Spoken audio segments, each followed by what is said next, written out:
Kusile Maswati lamahle siyanemukela kulolu hlelo ikusile breakfast show. Siyabonga ukuthi lamuhla ekseni nikhethe kuhlala nathi kanise kwethembisa ukuthi ukhethe kahle. Libito lami nginginelisiwe ngwakandla ngamandla kanti ngihambisana naye umlingani Samngelisiwe Khoza. Kunjani nene? Siyaphila njani Samu? Ngiyaphila na. Siyaphila. Well malanga lamahle weki welcome ehlelweni kusile breakfast show ngaye lesihlanu sanivusela malanga lamahle siyathemba ukuthi nivuke kahle nginingi labo labaphilile niphephile phela nako umkhuhlane iCovid-19 ngicela kulandela tonke itimiso letibeke uhulumende welive laseSwatini ukuthi asigwemeni kwanza kwalona mkhuhlane umlingani ngesongifundela ibito lami ngingisamngelisiwe ngwaka Khoza siyathemba ukuthi ndavukote kakhulu kuhlasana nathi neli njengoba ehlelweni lalomuhla namuhla sihamba ngelinyawo lehlukile kunemandanga la dayelekile njengoba lefu malanga lamahle nakushaya nje izimbi esiphohlongo angeke siphume lapha emoyeni ihlelo lefu nje la uhamba ize lifike ensimbini yemfica phela 9 namhla ekseni njengoba ke siyabona ukuthi isolo kuyavela lapha kumabona kuze wefu ukuthi lo muhla mvunankulu Ambrose Dlamini uteba afula wolona le plan esithi post covid economic recovery plan lapha eHappy Valley sona icala insimbi yesiphohlongo lo muhla sawuqala sibe nayo nje build up towards lokuqala kwalomcimbi njengoba wona gaze uqala ngensimbi yemfica sasiqala sibe nayo nje build lapha ukuthi engabe vele kwentabe kwendekane le ndase maybe sifole letinye ikhuluma letokhuluma letiphathelene nawo phela kuvusa umnofo elive kakhulu kade umkhuhlane iCovid-19 nasophelile ne Sami siyabona vele ukuthi live nyalo selibuka ukuthi yini lelingayenda kude lifukule umnotho sibonile ngemuva live lebeliplana ukuthi lifuna ukuthi lifukule umnotho njengoba belishido ukuthi iMinistry of Finance kumele ikhulise indlela legoleka ngato iTax kanti ke kubonakele ukuthi nakucala umkhuhlane iCovid-19 uvele washo Minister Finance ukuthi lokho ngeke kusendeka babuka ngathi tax labatayigoleka itawuba incane ngalokuthi sekunalo mkhuhlane lokuthi ke ndvunankulu umbukeli uaddressa letimfo leti kanjalo kusibuke ukuthi mhlambe atithinze tingoni leti kanjalo ukuthi sekutawukwendiwa kanjani mhlambe ekufukuleni umnotho welive kuleto tingoni leto Sam kunjalo neli lelinye ihlangothi ngiyacabanga nayo uhulumende welive laseSwatini lalibeka ku strategic roadmap ukuthi kumele lifake isandla kufukuleni umnotho litiko la tourism netekuvakasha phela but sibone nasekufika nomkhuhlane iCovid-19 kwaba ngilo lelingathi liyathika beteka kakhulu kuphuma nekungena kwase kuyamisa wathi nasiphela nalo litiko letekuvakasha libone ukuthi engabe lokho kenyalo bamvu bangasaphumi bamvu bangasangeni lapha eveni sesenda njani ke kuchubeka ukuthi tourism ichubeke ibe ngilele sector senele sithi kumele ifake isandla lesibonakala kumnotho siyethemba ukuthi nayo leyo sector yotothimba namuhla ukuthi engabe sekwendiwa njani ke lokho sekunje kuze itourism ichubeke ifake isandla lesibande emnothweni welive kanti ke mbukeli sisho njalo ukuthi ke nje hlala nathi kuze kushaye yona insimbi yemfica lapho khona sitambona ndvunankulu asiniketa ukuthi babuke ukuthi batakwenda njani kufukula wona umnotho welive kanti ke mbukeli mase kugabance yona insimbi yesithupha bakhona baka malaria program labatabe basitshela nje ngemalaria lapha eveni ukuthi menjani neliplan labo labanalo la 2021 la 2019 to 2023 ukuthi batawusebenta kanjani tindzaba malaria kunjalo malanga lamahle njengoba kunguye nje lesihlanu lomuhla sibakha sigazile ke nelibandla lemasports lapha emsakatweni wetifombe Eswatini TV ukuthi batosinika phela sifombe sato temidlalo njengoba leminye imidlalo nelise ichubekile seyiyaqala nyalo iyadlala njengoba uhulumende acekisile leminye imigomo lapha eSwatini nangaphandle kwakuleli leminye imidlalo seqalile sawuva ke ngalo libandla lemasports ukuthi ngabe lelo hlanganisilo luhamba kanjani kulesikhathi malangeni lamahle sitawuvele siye khona ititolo sitawubuya nato tindzaba tekucala telisuku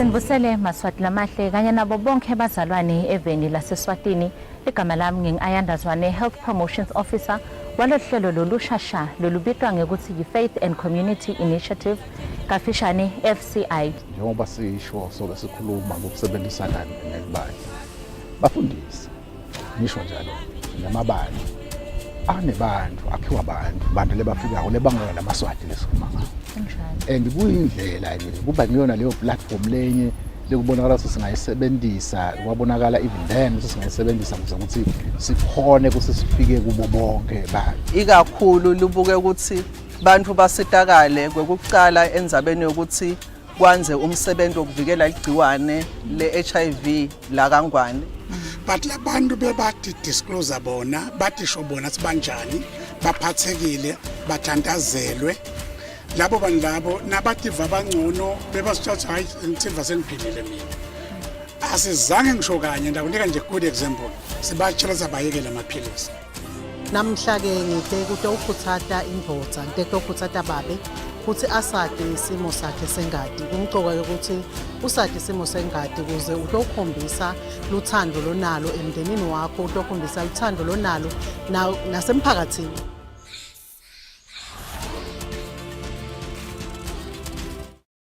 Kudla kwempilo, food for life. An agricultural program that shows how a farmer brings food to the nation. Agribusiness, small farm business ranging from animal keeping, soil testing, planting and harvesting, livestock business, latest farming tools, and the success stories of local farmers that has succeeded in the farming business. Sinekudla kwayo leta uphinze ukudle nasekufika isikhathi sebusika. Kudla kusemhlabathini, konke lesikudingako sitathola emhlabathini. Kuyaphileka. Uvame ukuthengisa leti letimvuna letilungela ukuthi setiyohlala. Kudla kwempilo for agriculture and farming development on Eswatini TV with the farm boy Samgelo Vilarati Samvini. Kudla kwempilo, food for life.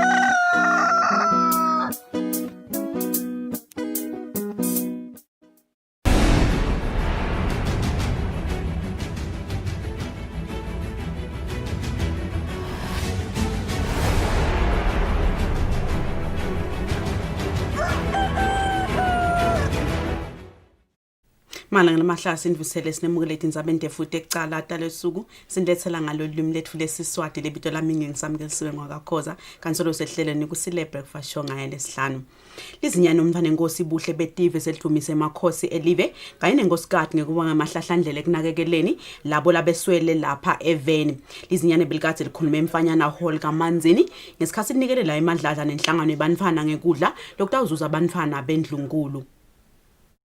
Lizinyane umntwana enkosi buhle betive njengesibonza sesihlalo seMosa Foundation linikele ngekudla lokubheka ukuthi kuzuze bantwana bendlunkulu labakhona lapha eveni.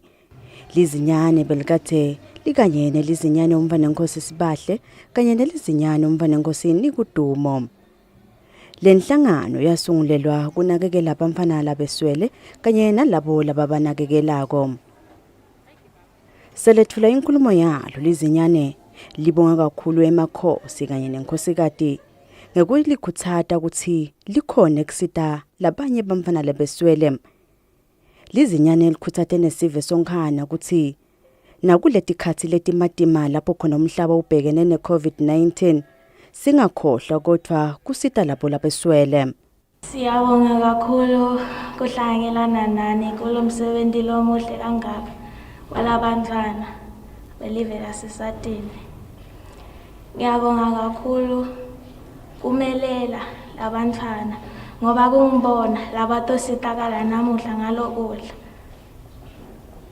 Ngibonga ingwenyama indlovukazi nenkosikade kusikhuthata ukuthi sibosita labaswele nalabadzinga lisito lethu.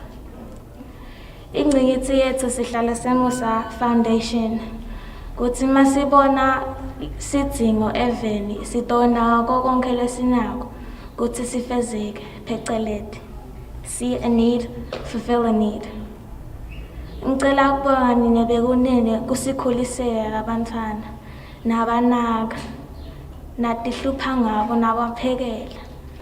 Umsebenzi wenu muhle futhi uyancomeka uNkulunkulu uyabona futhi utanibusisa. Ningayekeli ningathina. Noma sihlasele iCovid umhlaba wonke live lonke. Ningakhohlwa kusita labeswele. Kakhulu abantwana labangakhona ukutisita. Lo bekamelele umphathi wesifundza sakaManzini Gcina Dlamini ubongela izinyane ngalomsebenzi wahasho nokuthi batawuthandaza ukuthi kwanze lapho lithethe khona. Ngibonga egameni lesifundza ukuthi lizinyane libone kumcwa kakhulu ukuthi lito donate lapha kulabantwana labaswele. Zinyane ukuthi umphathi sifundza kwanze lapho uthethe khona.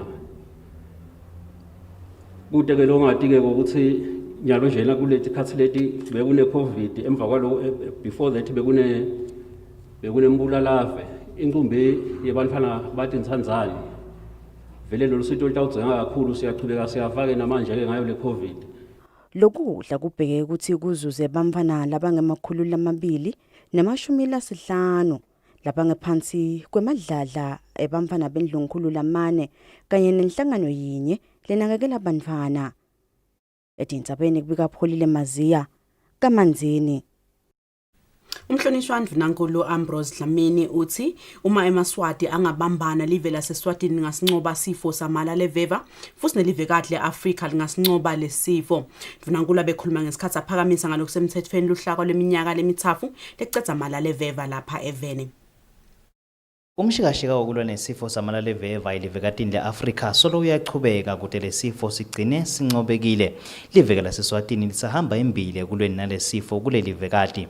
Ndvunankhulu Ambrose Dlamini usukumisa ngalokusemthethweni luhlaka lwelive lekulwa nalo malalevelva lweminyaka wanga-2021 kuya ku-2023 waphinzeka wavula namahhovisi alo malalevelva eMbabane.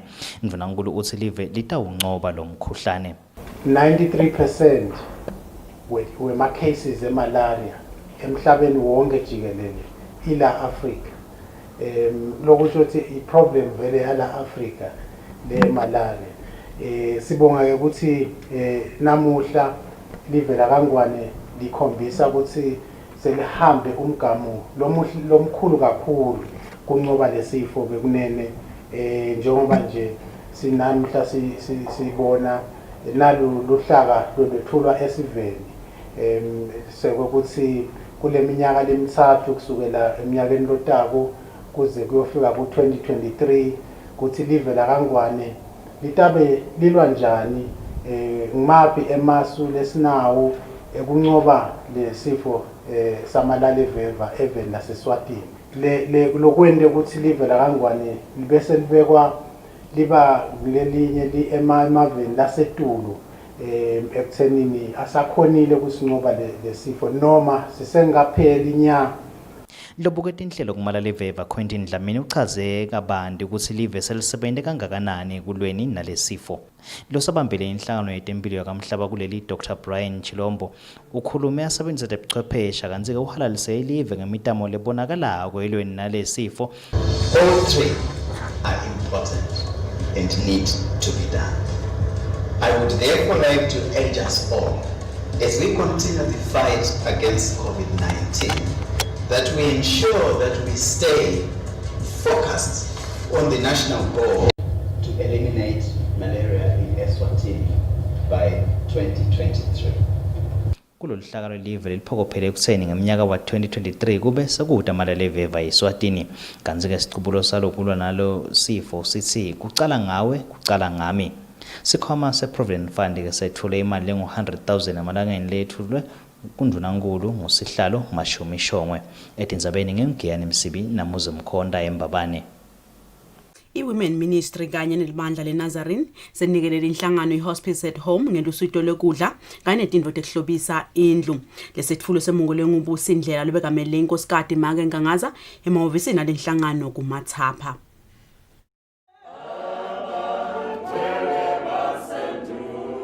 I-Women Ministry and Nazarene Mission International yelibandla le-Nazarene Central District yethule kulo bekamelele inkosikazi.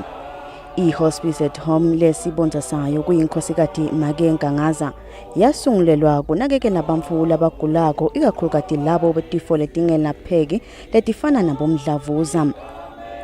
Lenhlangano uma isanaka abantu labagulako iyaye ihlangane nebumadima ngoba iyaye ikhanze simo sisibi emakhaya lapho khona sive sidinga kudla. Leli bandla linikele ngokudla kanye naletinye tintfo tekusita etindlini netekuklina letingabita emalangeni latinkhulungwane letingamashumi. Emukela egameni lenkhosikati Busindlela uthe inkhosikati Make Ngangaza iyalibonga kakhulu leli bandla kuloku lelikwentile lakwentela lenhlangano futhi angeke ikhohlwe. Uthe sendlulise kubonga kakhulu. Uthi ke nasaniketa nje livi lokuhlala nalo nina eManazarene bantwana basekhaya le kusekhaya kubo phela yena eNazarene. Sengisherishe nani Galatians 6:9. Lothi ningathini ukwenta lokuhle ngoba inkosi iyawunivuza ngesikhathi lesifanele. Uthe simbongele kakhulu futhi unelithemba ukuthi ngalelinye ilanga naniphinze nibuya kabe kungasenje utawukhona ukuthi abe khona kanye nani. Uhlonipha kakhulu sento lesendako sokuchubeka nivakashele lo muntu lo usenhlitweni yakhe. Uthe ngibongele futhi nakubonesi ukuthi nakulesikhathi lesimatima kangaka bajinge bayakhona ukuchubeka baphume ngesikhathi la naye ahlala aqabanga ukuthi ingabe abantu kutakwende kanjani lokhu nje. But uthe ngendlulise kubonga nakubo Nkosi yami. Ethula lesethulo Reverend Mkhwacha uthe balibandla bakholelwa kakhulu kusita labo labadzingile njengoba iEswatini Hospice at Home ingayendi inzuzo kuyenteka ukuthi kube madima kufinyelelane lusito lwayo esiveni.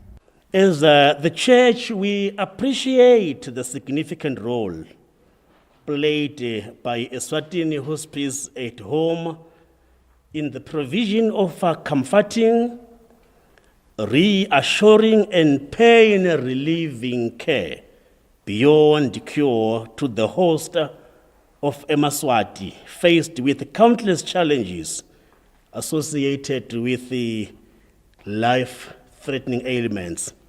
It is against this background, Chair, that we are here today representing members of the Church of the Nazarene in this district to present a donation to Eswatini Hospice at Home at the value of 20,000, which we believe it will go a long way as you offer your care and support to our people. Umcondzisi we-Eswatini Hospice at Home Zodwa Gametse uvete ukuthi lesikhathi lesi semkhuhlane we-COVID-19 sivete tinkinga letinengi ikakhulukazi njengoba sivele siningi sibe sesibonakala sitheleka kule nhlangano kutawuthola lona lusito. Etintsabeni kubika Pholile Maziya kumathapha.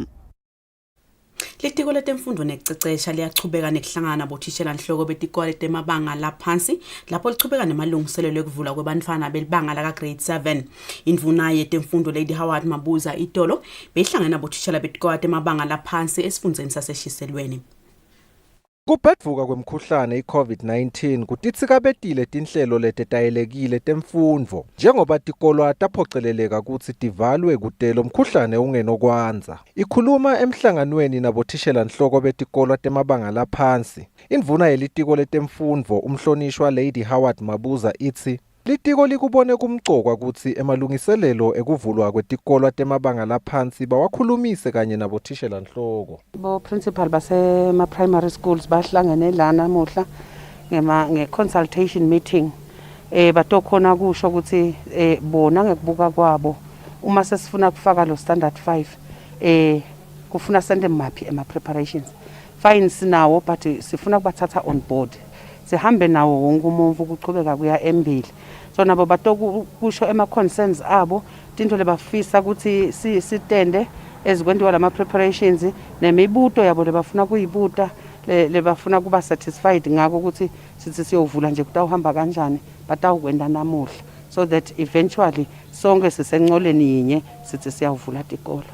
Akhulumela bothishela nhloko betikolwa temabanga laphansi besifundza saseshiselweni thishela nhloko wesikolwa iJopa Primary Zandile Dlamini ubonge litiko ngekuthi libende babe yingcenye ekuthatheni tincumo ngekuvulwa kwetikolwa kude bafundzi nabothishela batophepha emkhuhlaneni i-COVID-19. Nje ukuthi sibothishela labakhulu besifundza seshiselo siyabonga ukuthi litiko lide libambisena uhulumende lokuthi tikolo ativulwe bantwana babuyele esikoleni bayofunda especially grade 7 because yena so bhala ne-external examination lento ukuthi achubeke aye ka-form 1.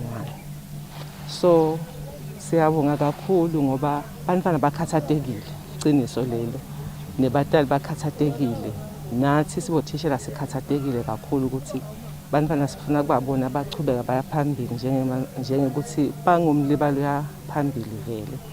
Sibongeke etikweni lokuthi bayasethembisa ukuthi batawuhlangabetana netinsita ikakhulu tekulungiselela ukuthi umntwana aphephe asesikolweni nama-micro project njena uyasho ukuthi kukhona latawukwenda kusisita sibothishela nebantwana ukuthi baphephe esikolweni. Siyakujabulela kakhulu lokho. Litiko letemfundvo liyachubeka kutikhandla ekwenteni yemalungiselelo ukuthi bafundzi kanye nabothishela babe ngulabaphephile ekutfoleni lo mkhuhlane. Lobika-ke Ndzabeni Eswatini TV nguSifiso Nxumalo naSimuva Shongwe enhlangano. Indvuna yetemcebo waphansi nemandla Peter Bembe ikhathatekile ngengadimbanza kanye kwensha emisebentini yentuthuko lechubekako etinkundleni. Indvuna ivetelo ngesikhathi ivakashela inkundla yaseNzingeni kuyohlela umsebenzi lochubekako wekufaka emanti kule nkundla. Kuseseyinsayeya emimangweni leminyenti kuba nensha lehamba phambili etindzabeni tentuthuko ngekusho kwendvuna yemcebo waphansi nemandla umhlonishwa Peter Bembe nayivakashele tinhlangano temanti ngaphansi kwenkhundla yaseNzingeni. Insha kufanele kube ngiyo lehamba phambili ekuthuthukiseni imimango ngoba isenemandla. Uyathi tikimu tibulawa yini kutawufalipha yini likukhandla ungasakhoni nekuliphakamisa kuyolifaka la selifuna labonyiwa manje-ke ingathi singabajova babe nemdlandla wekufuna kusita. Sikhulu sasebulandzeni Ndlaluhlaza Ndwandwe naso sithi sidzingo sensha enthuthukweni sikhulu kodwa idzinga kukhonjwa indlela. Insha ayisiyo letimbandzakanyako netintfo kepha kangikholwa lokho ukuthi ingamane sukume nje kukhona lokufuna kwentiwe ngithi singilabadzala ukuze isonzele itibukele tinto sikubona nalokucabanga kwayo lokuthi icabanga njani sikhone ke kuhlanganisa lemicondo ngoba nathi nje namhla lelesingiko akusho ukuthi zamane samila nje. Emhlanganweni wekugubha lusuku lwensha ngalesithathu kuvelile ukuthi insha ibaluleke kanganani ekuthuthukiseni live kanye nemhlaba kanti insha ivetile ukuthi lokuyikhutsatako etindzabeni tentfuthuko kuthola tintfo tekusebenta ilalelwe iphindze ithenjwe. Etindzabeni kubika Phuma Phimsweli eNzingeni. Sihlalo welibandla lecukela latimali tekulwa nekwanza kwemkhuhlane COVID-19 lapha eveni Dr. Phil Mnisi uthi tinkampani tichubeke netikhandle kufaka insandla ekulweni nemkhuhlane COVID-19 lapha eveni. Mnisi bekakhuluma ngesikhathi libandla lemukela isito lempahla lebide 278,000 emalangeni yokulwa nalo mkhuhlane tinkampanini letintsatfu. Tinkampani solo tiyachubeka nekuphonsa lijezi vivaneni ekusiteni live ukuthi lilwe nemkhuhlane ye-COVID-19. Lokhu kubonakele ngesikhathi libandla licokelela timali nempahla yokulwa nalo mkhuhlane lemukela iminikelo etinkampanini letintsatfu. Imaloma Colliery Mine lenikele ngempahla lebide ngetulu kwa 180,000 emalangeni. Saphumula Savings and Credit Cooperative yona inikele ngekudla lokungabita imali lenganga 10,000 emalangeni. Simile Dlamini Mwaphe lotalwa ngumfana Nkosi lonkhokhela unikele ngama-surgical mask langabita ngetulu kwa 87,000 emalangeni ngekusitwa bangani bakhe nemiyeni wakhe baseveni laseZambia bekheda Zambia Ceramic. Emukela lolusito sihlalo walelibandla Dr. Phil Mnisi utvumise kuti khandla kwaletinkampani. Letintfo leti ke bekunene akusiko ukuthi imali lelethwe ka National Resource Mobilization Committee kodwa yivalue yaletinto letitsengiwe letitawundluliselwa ka National Disaster Management Agency bese ke inhlangano yekuphunga tehlakano eveni seyivele iyakwendlulisa lolusito esiveni sivimbe nangumkhuhlane lesiubonako.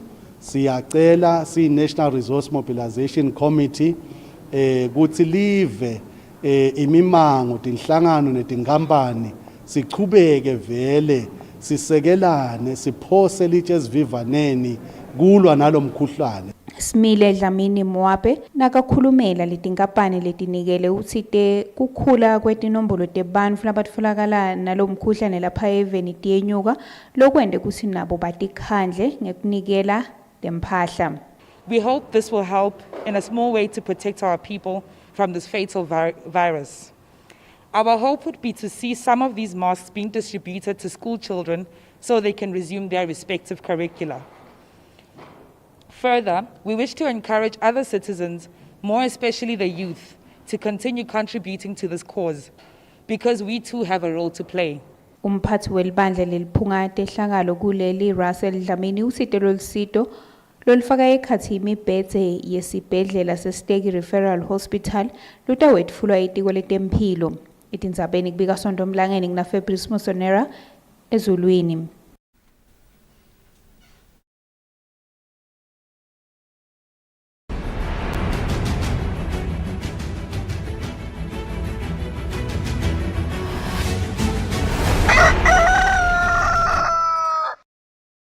Manje namahle singade phethe asibukele into temidlalo.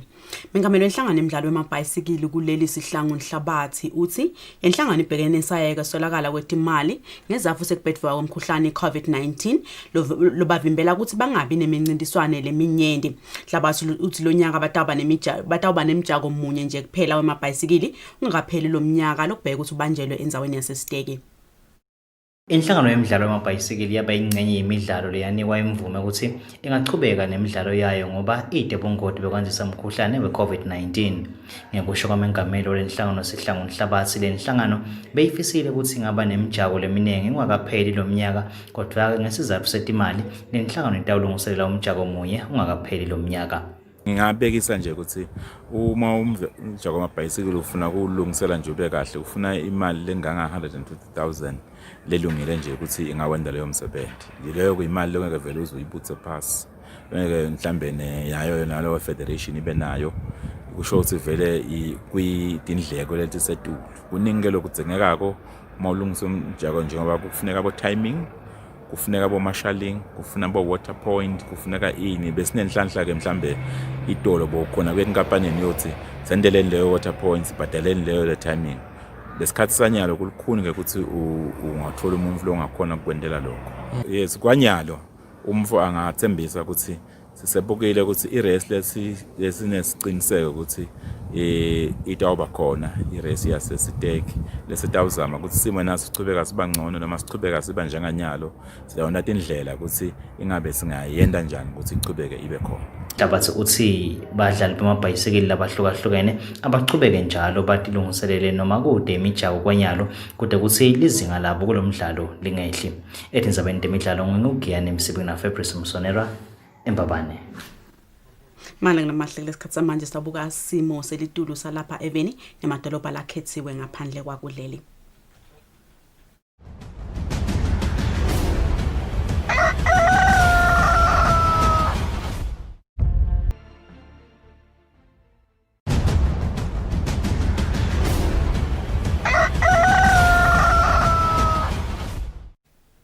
Manje namahle sesifika kanjalo ke maphethelweni adotindzaba tefu lebetecala ke kulusuku lomuhla ebesindethela ngalo lwimi lethu lesiswati lesikhathi samanje savele siyakhona editolo nasibuyanele ubuya nayo Quentin Dlamini losebandleni lelilwana malale veva lapha eveni Kusile. Good morning.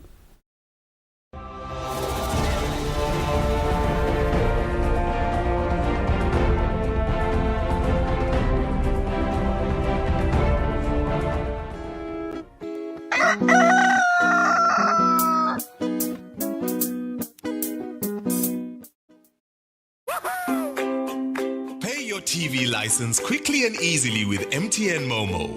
Simply dial *007 *3 hash and select option 8 for TV license.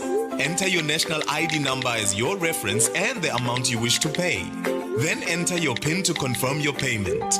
Once your payment has been made, you will receive a confirmation SMS of your payment. If you're a first-time payer, you get another SMS for your TV license. So legalize your entertainment from the comfort of your home. Pay your TV license the easy and convenient way with MTN Momo. Everywhere you go, MTN.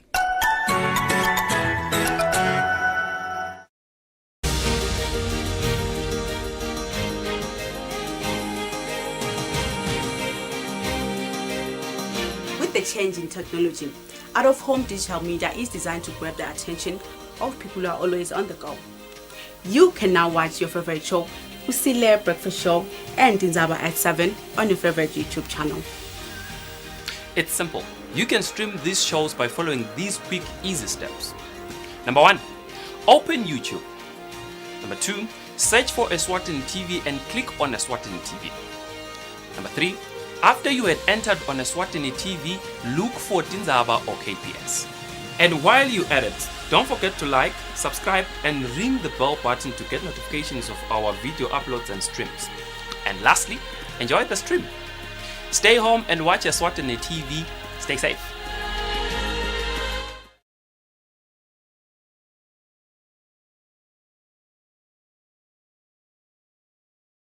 Pay your TV license for being in possession of devices such as television sets, DVDs, VCRs, monitors, and more. You are reminded that payments of TV licenses is due on or before the 31st of December every year. 180 Malangeni per year for individual or business viewership, 300 Malangeni for television trading license, and 50 Malangeni for other devices. You can pay for your TV license through MTN Mobile Money, Eswatini Mobile Imali, Netbank, and Eswatini Telecom. Visit us at the television license offices at the Madlenya House, Babane, or call this number 3434 1234. Pay yours every year.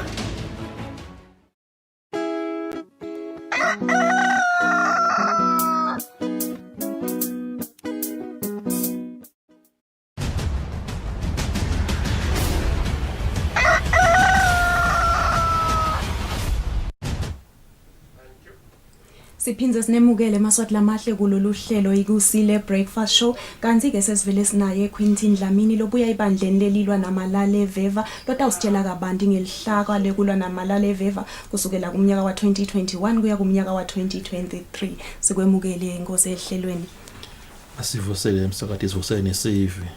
Siyabonga kakhulu Nkosi, siyabona idolo Ndvunankulu Ambrose Dlamini wethulana lihlaka lolusha lekusebenta. Siyabona kuyo imbiko yenu niyasho ukuthi sive lesisengodini yekuthula malale veva singetulu kwa 285,000 which is 30% of the population. Nibuke ukuthi nindawo endani loluhlaka lolu yini bambambamba lokulibuke ukuthi litawukwenda. Asicela kuthenini Ndvunankulu uqhubeka lapho kwashiya khona umlisa. Ndakhumbula seminyakeni lophelele mhla 31 May umlisa wakhuluma kabanti ngalenza balele waphinze walauncha naye Malaria Fund lebe naye besi launcha idolo. Now lohlaka lwethu luqhamuka netingoni letinye letinsha lebesenga na besingenato idolo. Luna 6 wetinhlangothi. Hlangothi isithupha ngeSiswati. Sicela kuthenini sisitawufundzisa kabanti ke ngalo malale veva ngalesikhathi lesi. Sibonile ukuthi mhlawumbe kukhona besibashiya ikakhulu laba abangangani. Now ufuna kusifihlela thina abantu abadzala ufaka la social media. This time around ke sitawungena la social media sikhulume nani ekuthini kufanele kwenteke njani. Siqhubeke siyawufutha. Now ndakufutheni silona lembuzilwane sithike lapho letindlu tonke leti betingavulwa tiyakhiwa noma esifikile noma ungafika bama tiyakhiwa. Sifuna ngoba kuze sikhone kumnqobo malale veva kufuna sithi futhe tonke letindlu. Kungako ke imbobi yathi Zero Mandela begins with me. kusho usekuqala lo me uthi you nangikhuluma nawe kusho ukuthi wonke kuze sifike kulo 0 ngalo 2023 utawuthi ngeke ukuthi ke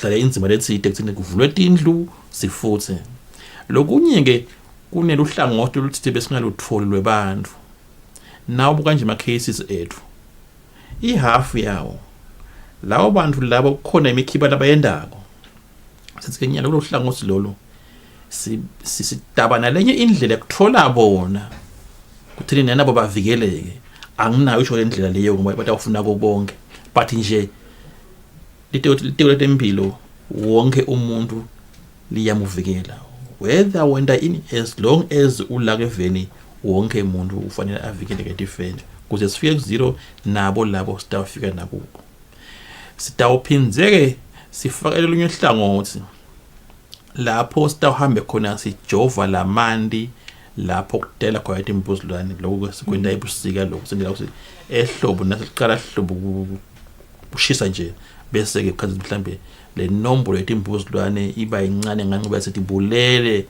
lapha ebusika ubonile nje ukuthi nasikhombisa into lapha na ubone ema cases ngabo July nabo June nawubani ngule mikhiba yethu ke phinze futhi ke nalokusenini imbuzulwane phela akusho ukuthi iyaphela nya ebusika ngalokusantifa nje disuke tikhona sichubeke lapho sithi ke in as much as singafuni ukuthi umbantu bagule ngamalale veva kepha ke nakwendekile umuntu wagula sithi ke bonesi bodokotela naye wonke lothinseka batawuqeqeshwa baqeqeshiwe mhlambe kusharpnisha nje nama skills abo kuthenini baphinze futhi bahlale basethi mdukweni in case kufika umuntu ogulako ngamalale veva sichubeke lapho sesingena ke manje ke la kutheni ke la kupopoleni hayi kuyapotsholo batawupotshela ke abantu thenini vele ungiko yini lo sikusolako ngoba labo nesi nabodokotela bayibona bayambona malele veva kepha ke bese bayahlolisisa kuthenini kufine siyamsola asesikupopole sibone ukuthi unaye yini lokunye ke ngigcina la kuthenini kwelapheni batakwe lapha esibhedlela ngoba le mithi itawube ikhona bese ke sineke njengetiko njengedepartment sesiyakulandzelela ukuthi ulapheke kahle yini kusho ukuthi ke mhlambe nale ndlela esatisana ngayo ukuthi nini ngoba nje ngene case emalale veva kuba sehlane noma kusakhuphuka noma ngikuphi ngiyayithola la le department yakithi ke bese ya sumedu masinyane seyawu futha nabe kudingeka kufuthwe noma mhlambe imlanzelelo yomuntu lokubonakala ukuthi mhlambe asaphelile yini inyala ama parasite emtimbeni wakhe ngathi mhlambe ngiloko thethe wethu nestand up this time around kuyevakala Nkosi lokunye lengifuna kuva nje Nkosi ukuthi engabe ngitiphi leti ndzawo vele leti ku high risk yalo malale veva utholakala indzaweni lapho mhlambe tiphasi khona nendlela ethishisako utawukhumbula nje ukuthi la ngakithi kangwane the eastern part of the country ngulapho simthola khona malale veva kusho ukuthi nje tindzawo ngase kusuka lavumisa yophili yofika le bohoho ebontfonjeni cha lapho utamkhanza malale veva ngulapho letimbuzulwane tikhona kuphila kahle ngoba tiphila lapho kushisa khona kepha ke ngalabo global warming so ubuhle ukukhanza tindzawo letinye setinela kufuthumala tindzawo bomanzini nje ukhanza ukuthi mhlambe sethi yakhona timbuzulwane kuphila lapho nala ukuthi timbuzulwane kufana wonke nje magciwane timbuzulwane tite nebantu hamba yatimoto hambe tikhwama hambe nawo nje icontainer lekhona ukhanza ukuthi nela ka hoho tiyefika kanti nela ka hoho ngalabo climate change kunetindzawo lapha ukhanza ukuthi khona sekuyashisa kakhulu sethi yakhona kuphila timbuzulwane dakhumbula nje lomnyakalo wasethathola la bo sigangeni bopheleni ya tiyakhona lokuphila nangabe kushisa kusho ukuthi ke wahamba nayo kungenteka ifike ibange isifo lembi lapho yekhona khona. Okay, ngosi kuna indzaba nayike ukuthi umbiko wenu nje uthi bantu labavamisa ukuthola yena amalaleveva age group age bracket kuyaye kube ngu25 to 40 years kwendiwa yini lokho Nkosi? Empeleni tinkhomba tethu tikhombana ukuthi nini bantu abadvuna labo incumbi yabo. Ubone nje mase sifele iminyaka leyo sebaningi labadvuna kunabesifazana. Imbuzulwane ayikusukeli isukelwa nguwe. Kuvamise ukuthi nini ngoba emantshweleni laqosha loheya kure but itsine la sayisukela embuzulwane ngoba kuba ngulabantu abadvuna labahamba bande imisebenzi ethi letaba exposure lekutheni la letimbuzulwane basudele kami nje angifutha unathi imbuzulwane kufuna ukuba uyidadise wathi ukuthi behavior kanjani uvana labakutshelako imbuzulwane nakushona langa uvala fastele nje wena ungena ngina ekhathi wena wena club noma bekashisa kuthi nemande geza labanza kuba cool phela ngithi angeke kusukela imbuzulwane ita kusukela nawu lenza wena yalo ngaphandle so sithi emaswatini ke caphelani biyathi ngekhathi laba ke labahlala ngaphandle bende leyo msebenzi leyo leminye ngibonile lapha na ukukhumbula mose ngike ikhombisa lapha ukuthi bendani tibakhanza lapha enibuzulwane nalena ke ngenza into ukujabulisa asibiye nganeno kwaqala hlobo angeke sifike ku0 nelisebenzi ngabe mhlawumbe sidaba ukudla kwetimbuzulwane. Siyabona Nkosi ukuthi kuwo umbiko wenu niyaveta ukuthi akhona ema peak hours lapho khona mhlawumbe ngidawuthi nangihleti ngaphandle tibedi ngisutelwe ngileti imbuzulwane ngabe ngwaphi lawo ma peak hours? Sithi gwede imbuzulwane kusuka nga6 kuyakushaya 6 ekseni. Sitakutshela ukuthi thina kusutela nini. Tiqala ayisuteli imbuzulwane emini. Isutela nakumnyama nsambama kepha ke emini ingakusutela nabe mhlawumbe uhlele enzaweni eminyama nawe ayikusuteli nje lapha ngihleli nje lapha nawe lapha nawe nje atinisutela wahlala lapha emtimeni ande kubekusela nje mhlambe nawe uhamba enzaweni letilabo baba nakuphi nawe sephasa esihlahla emthundini ikhona imbuzane egamboko nje ivamise ukusutela kabuhlungu kepha na ukhwesha la phasa emthundi ayikusutela nalapha lapha ngamalale veva ikusutela between 6 to 10 ngilapho iqala kusutela khona kakhulu ngoba isuke idla phumule kusingabo 3 to 4 phinde futhi lapho kusethi buyile futhi isikhathi sathu sithe kudla ke lapho. Niphinze naveta Nkosi ngombiko wenu wa 2019 to 2020 ukuthi ema cases lenwatholile amalaleveva ngu229 kwaseke baba sihlanu bantu labasishiya ko emhlabeni ngaye malaleveva kuthe ngabe kuyaye kube yini lama challenges leniya inhlangabetane nayo lokhanza ukuthi sekuba nebantu labasishiya ko emhlabeni ngenxa yakhe malaleveva. Angicale nje Nelson ngililele leyo mndeni leyo lesho niyahlobo da kuliqiniso ukuthi basihlanu munye wabo kwaba wesilisa labantu ababesifazana akufanele kube khona lofako akufanele kube khona ogulako maneke angathi nobe mhlambe kasibaniki imali labo make esibhedlela nasibagula ngoba kufuna ukuthi na uqala uvalete imbawu bantu enhloko ukushisa ngoba bathambo sengafala ama symptoms manje lawo lamathathu kufuna uphuthume emtholampilo kwaba kwangusenini bephuta laba kufele bodokotela nawo bukanje lesikhathi khona bashona within 24 hours laba imaba within 48 hours munye bangi 72 hours usho bodokotela nabona bebetama kuseva lomphefumulo le parasite lesinayo thine kulenhlobo letini entamalele fever iyabulala so kufuna bese usheshiye fika lesibhedlela lokuthi mhlawumbe njena bayakhona lokuthi kungafi bantu ngisho ukuthi labo nurse bodokotela bethu ba good lamaphilisi ayasebenza kusho ukuthi uhulumeni uyasebenza ukuthi kube khona amaphilisi nakungabade lamaphilisi ngale parasite lesinayo kungaphela abantu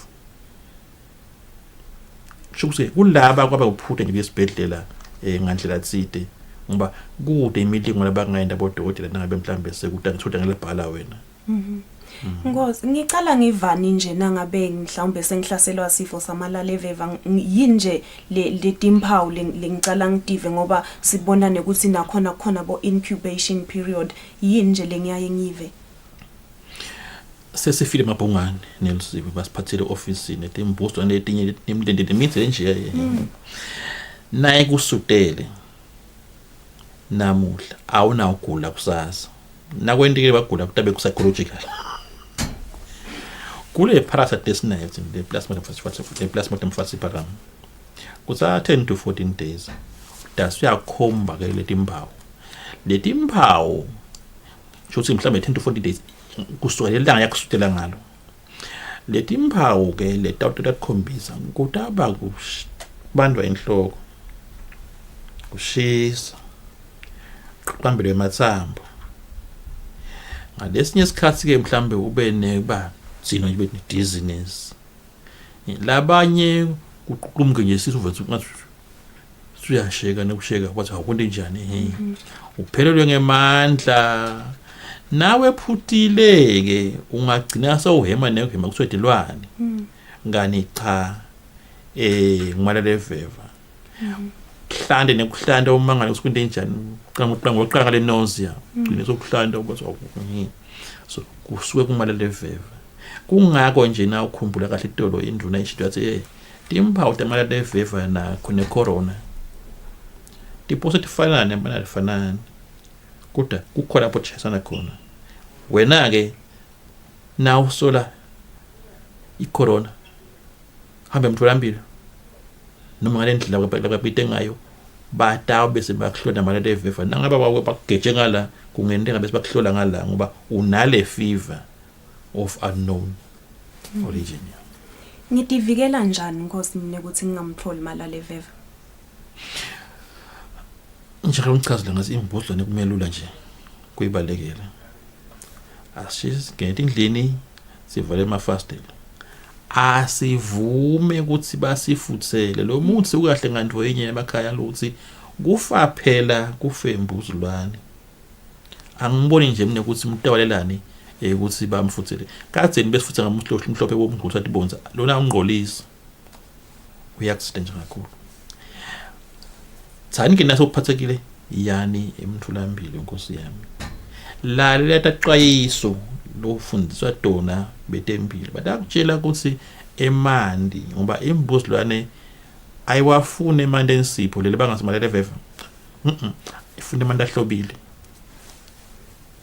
Cibiyakotela vulele manta hambe uhlale nje enzaweni lehlobile ungazi uphathwa malale eveva ngikuthi mhlambe awuthi nake awuthi phathi kahle itimelweni buzana ukuthi controller Sibonile Nkosi ngaminyaka wa 2010 litiko letempilo lisukumisa umsebenzi we disease notification system ingabe leyo system leyo insita kanganani ukuthi nikhone lokuthola lama cases ale mbuzulwane Isisita kakhulu sisi inkinga nje iba la kuthenini nangabe mhlambe seyifile nayo utakhumbula ukuthi sine icase inye kamalale fever so we outbreak sisukume edulu kufuna kusina ngabe kudinga ukuthi sifuthe kule ndzawo nani ngakabona kubona sikwende njani sifuthe nje now leyo system leyo kuyikanjena uye athi nurse noma doctor nakapopwa lo muntu amkhanze ukuthi upositive abese soshayela 977 nangamshaya 977 kungena la kithi ngoba bese bona bafaka la kithi siyabona ukuthi okay nawo so uyagula lo muntu ehlane kungendeka simkhanze lo muntu ala esibhedlela abasame lapha ngesinye isikhathi ngale ukuthi sigcwele lonke le live ngoba siyaphuthuma asifunde ukuthi mhlambe kufe umuntu isisitiya kakhulu lesystem leyo and siphokophelele kweqinisa mhlambe itosi sida even more ngoba nangabe ingasebenzi kungaba na 3-4 cases ngabone kubona endzaweni kanti akafanele Funa nje nangabe yinye sesikhona futhi. Sesizosebenza futhi. Engabe Nkosi le nombolo lo 977 ngiyona nombolo yemhlaba mkhosini ukuthi nami nje nangabe nasi isihlobo sami sengiyasibona ngathi hayi sesiyachachatela ngikhona ukuthi ngishaye yona le nombolo. Litiko vele layakhaya inombolo yokuthi nini na unenkinga shaya yona. Kupata uvela ke noma bangiluphi uhlangothi. Batokelekelela. Siyabona Nkosi ukuthi nithi nifuna neku achieve ukuthi 100% livela kangwane libe bede nje icase yamalala eveva. Ngabe ngimaphi ke ma strategies lenwabeke in place nje ukuthi naku le star kwenda differently kulolihlaka lolusha kuze ukuthi singabi nalama cases amalala eveva even. Yes, ngiqala kuthenini lo 100% siqonze ukuthi ke zero local transmission by 2023. Angaba khona qhama ngaphandle ngoba abantu laba emaswati ayavakasha netivakasha tenkosi tiyafika from other countries, but ke akutholakala ukuthi imali leveva loyo akaqhamuki la kangwane noma engabe lo muntu loyo abengamthelela umuntu lokhona angafane abe munye loyo muntu loyo lo lamuntu amthelele angabe sesolthelela lo munye leligciwane ngekuthi mhlambe uyena wephuthile wangaya esibhedlela ngesikhathi sisho njalo nje lokho kuthini ke sitakwenda kanjani kule migomo lesithupha lesibekile ekuthenini nangabe bekukhasa nakwendi sesikufakile nyalo ukuthenini sitawu cater for all the age groups, all the categories ekuthenini ke laba ba behavior kanjena sita kanjena kuze bangamtholi imali leveva. So basically nje ukuthi si improve lebe sinako ngobe lolu hlaka asikathakeli lakhiwe ngu-WHO asidalitiwe ukuthini okay fine nanengikele njengalena naku lelingakwenda kuze niphumelele nithole those zero malaria local transmission by 2023. Ngive Nkosi uthinta indzaba yetindlu letikhiwa emakhaya njengoba kufanele ukuthi ningene nifuthe yonke indzawo. Kunetindlu lapho khona uthi mhlawumbe akungenwa khona. Kuthi ngabe indawo sebenzisana nembutho yembube yini nanifika mhlawumbe noma indawo hamba nikhulumisane nawo eMaswati nje. Ngoba senike netama vele anikhona ingena kule tindlu ntakwenda kanjani lapho Nkosi? Yinziba leyo isimatima leyo ngoba ngisemoyeni lapha. Kepha nje liqiniso lithi le tindlu disemangweni umango ke uphethwe bobabe boshifu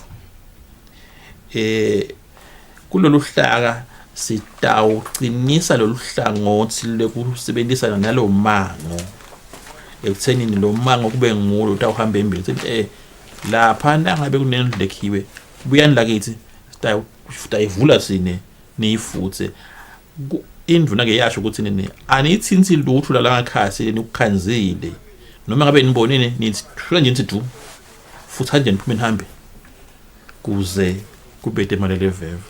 Sewephetha nje Nkosi ukucwayisa sive ngayo imali leveva nekuthi kufunde ukuthi sende njani nasiva ngathi sinetimba ukusikhumbuta nje. Sebakhulumile banikati believe.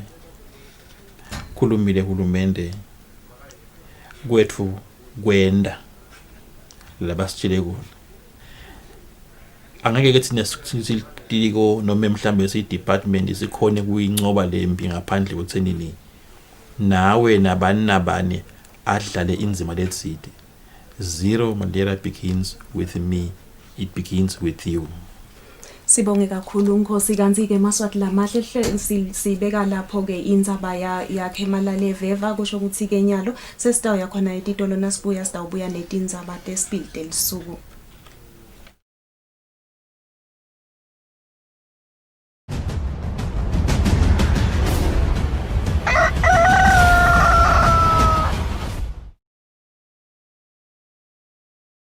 Eswatini siyawuphawula njengalokufishane emadolobha lamakhulu nemigwaqo lemikhulu eveni Sicala ngalo lidolobha lelikhulu eMbabane. Tibane temgwaqo ekhasini lidolobha tisebenta kahle.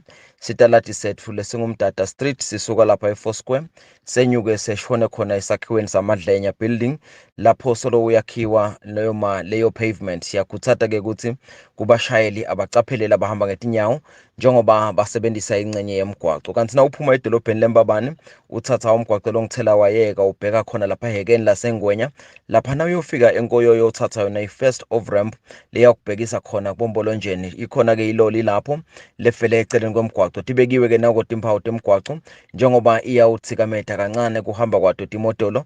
Siyakhuthata ke nalapho bashayeli ukuthi asishayele ngalokukhulu ukucophelela litubane lethu libe ngilelo leliphansi sisendlula lapho. Ngakulunye ihlangothi kungaba kuphawula ngelidolobha lakumathapha ukuthi nalo liyasihambeka tibane temgwaqo letikhona lapha ecengo ka-Star Paint Solar Tisito letisebenta kahle nalapho siyabakhuthata abashayeli ukuthi asinakane litubane asilehlise sisaya khona kumahlanganandlela nekuveta ke ukuthi linani lalabo labamba ngetinyawo nawusuka lapha kaNdlunganye ungena khona ekhathi edolobheni lakumathapha lapha ngakumashaya itafula uhamba nga-MR31 ngilelo lelisedulu kakhulu nyalo ekuseni. Siyakuthata ke nalapho bashayeli ukuthi ababacaphele ikakhulukati njengoba bayawujuba imigwaqo etindzaweni letiningi. Sithi ke akuniketwane wona emathuba layo bangilawo laphephile. Ngakulunye ihlangothi sigcizelele nje-ke kubula bathutha sona sive litubane ukuthi alibe ngilelo leliphansi singajaki kuhlaba wona umthwalo kepha asente isiqiniseko sokuthi befika ngalokuphephile etindzaweni temsebenzi. Idolobheni lakaManzini liyahambeka tibane temgwaqo ekhathi nelidolobha liyasebenta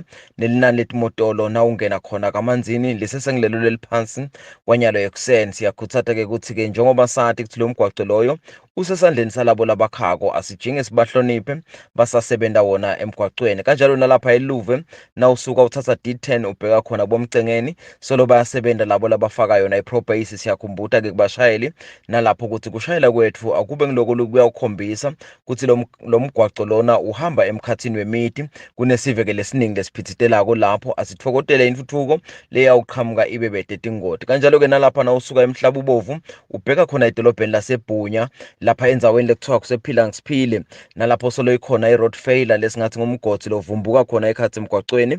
Kanjalo nasendzaweni yakavulakati lapha kaluhleko nawubuka khona phela eBhunya nakhona ikhona le-road failure lebonakalako lapho tibekiwe ke ndvundvuma temhlabathi kanjalo netimpawu letiyawukuqaphelisa wena mshayeli. Siyakhuthata ke ukuthi bekunene asinakeni ukuthi lo mgwaqo lapho uncishisiwe noma ke unciphile wenda ukuthi kuphambana kwetimotolo kube ngiloko lokuyawudzinga ukuthi sihambe ngelitubane leliyawuba phansi kakhulu. Siyakhuthata ke nalapho ukuthi bashayeli abahloniphane basendlula kuleso sigaba leso. Kanti lapha endasi elibonjeni nawusuka lapha kalonhlupheko uthatha MR7 ngumgwaqo lona longena khona edolobheni laseStegi. Ingcenye lomgwaqo lona unalo litiyela kanti ke nawusuka lapha eFoot 10 wenyukela kaWater uyozoyungena khona ekhathi edolobheni laseStegi kusete ke litiyela lapho kuyawuphakama tona tindvuli. Sikhuthata ke bashayeli ukuthi litubane alibe ngilelo leliphansi kakhulu nekwenta siciniseko sekuthi ke emalambu yemotela yakho uyawakhanyisa ukuthi kushesha ubonakale sitovikela kwenteka kwato tingoti. Kanti nawusuka kulukhula ubheka eBig Bend ingcenye leningi yalo mgwaqo lapho sonalo litiyela kepha ke imidwebo yaphansi isengekho lecacako kahle kepha ke timpawu tiphakanyisiwe. Sithi ke kuwe nomshayeli khumbula kunaka lo munye losebenzisa umgwaqo njengoba kusasetshenziswa ingcenye yalo mgwaqo asende isiqiniseko nalapho ukuthi siyanakana. Akhona ke ma-speed humps wona ke angilawo lamakiwe noma ke labonakalako kalula. Sithi awubashayela sikhumbuleni nalapho kunakana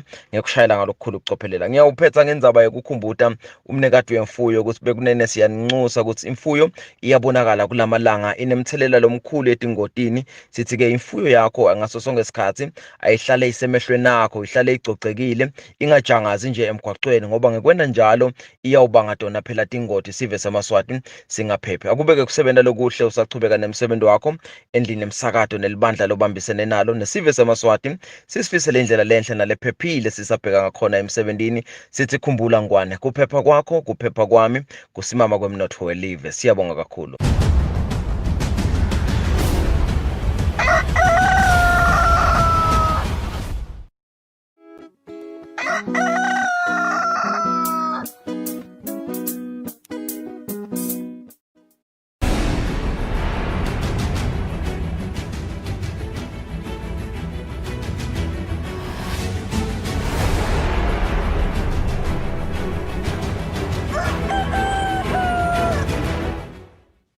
Siphinze sinemukele emaswati lamahle kulolu hlelo ikusile breakfast show kulesikhathi sanyalo sitawubuka Donatini Zaba.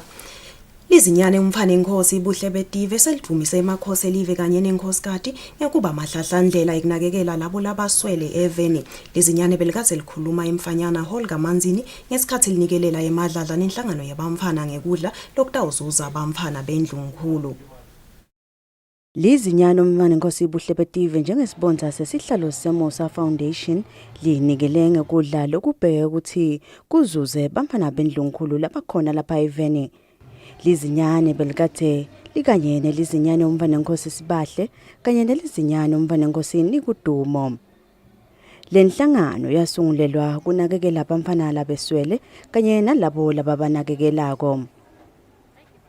Selethula inkulumo yalo lizinyane libonga kakhulu emakhosi kanye nenkosikati ngekulikhuthata ukuthi likhona ekusita labanye bamfana labeswele.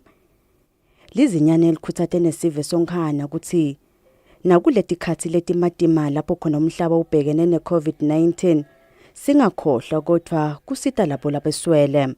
Siyabonga kakhulu kuhlangelana nani kulomsebenzi lomuhle kangaka walabantwana belive laseSwatini. Ngiyabonga kakhulu kumelela labantwana ngoba kungibona labatositakala namuhla ngalokudla. Ngibonga ingwenyama, indlovukazi nenkosikati kusikhuthata ukuthi sibosita labaswele nalabadzinga lisito lethu. Ingcikitsi yethu sihlalo seMosa Foundation kuthi masibona sidzingo eveni sitona konke lesinako kuthi sifezeke phecelete see a need, fulfill a need. Ngicela ukubonga nina bekunene kusikhulisela labantwana nabanaka natihlupha ngabo nabaphekela. Umsebenzi wenu muhle futhi uyancomeka. uNkulunkulu uyabona futhi utanibusisa.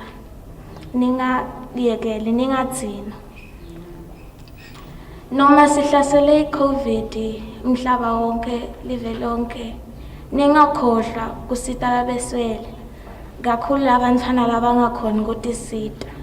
Lobekamelele umphathi wesifundza sakaManzini Gcina Dlamini ubongela izinyane ngalomsebenzi washo nokuthi batawuthandaza ukuthi kwanze lapho lithethe khona.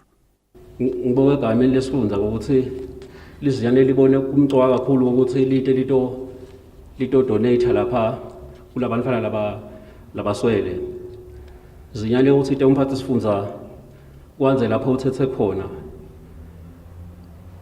Kudeke lo ngatike ukuthi nyalo njena kuleti khathi leti bekune COVID emva kwalo before that bekune mbulalave incumbi yebantwana bathi Nsanzani vele lo sito litawudzenga kakhulu siyachubeka siyafake namanje ke ngayo le COVID.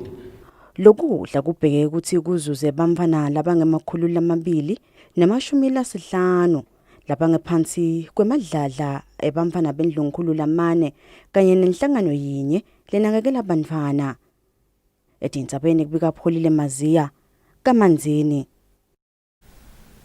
Umhlonishwa Mvunankulu Ambrose Dlamini uthi uma emaswati angabambana live lingasincoba sifo samalale veva kanti ke nelivekati leAfrika lingasincoba lesifo. Mvunankulu abekhuluma ngesikhathi aphakamisa ngalokusemthethweni luhlaka leminyaka lemithathu la 2021-2023 lwekula namalale veva.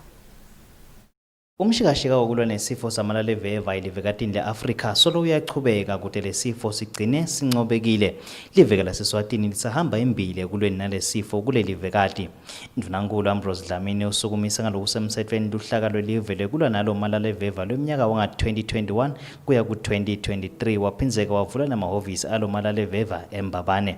Mvunankulu uthi live litawuncoba lo mkhuhlane.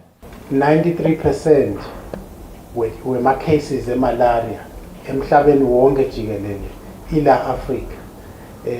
Lokusho ukuthi iproblem vele yala Africa le malaria. Sibonga ke ukuthi namuhla live la kaNgwane likhombisa ukuthi selihambe umgamo lomkhulu kakhulu kunqoba lesifo bekunene njengoba nje sinamhla sibona nalu luhlaka lolethulwa esiveni sekuthi kule minyaka lemithathu kusukela eminyakeni lotako kuze kuyofika ku-2023 kuthi live la Kangwane litabe lilwa njani ngimaphi emasu lesinawo ekunqoba lesifo samalaleveva even naseSwatini lokwende ukuthi live la Kangwane libese libekwa liba kulelinye emaveni lasetulu ekuthenini asakhonile kusinqoba lesifo noma sisengapheli inyanga Lobukete inhlelo kumalaleveva Quentin Dlamini uchaze kabanti ukuthi live selisebente kangakanani kulweni nalesifo.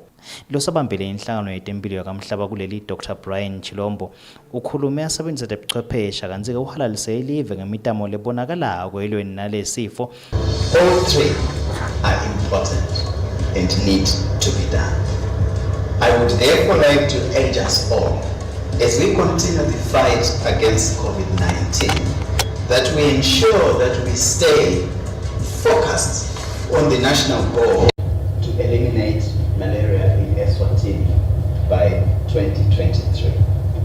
Kulolu hlakalo live liphokophele ekuseni ngeminyaka wa 2023 kube sekuda malaleveva eSwatini kanti ke siqubulo salo kulwa nalo sifo sithi kucala ngawe kucala ngami.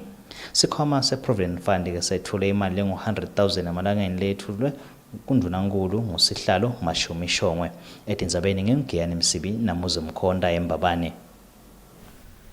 I-Women Ministry kanye nelibandla leNazarene seyinikelele inhlangano ya-Hospice at Home ngelusito lokudla kanye netinfo tekuhlobisa indlu. Lesetfulo semukelwe nguBusi Ndlela lobekamelele inkosikazi Make Ngangaza emahhovisini alenhlangano kuMathapha.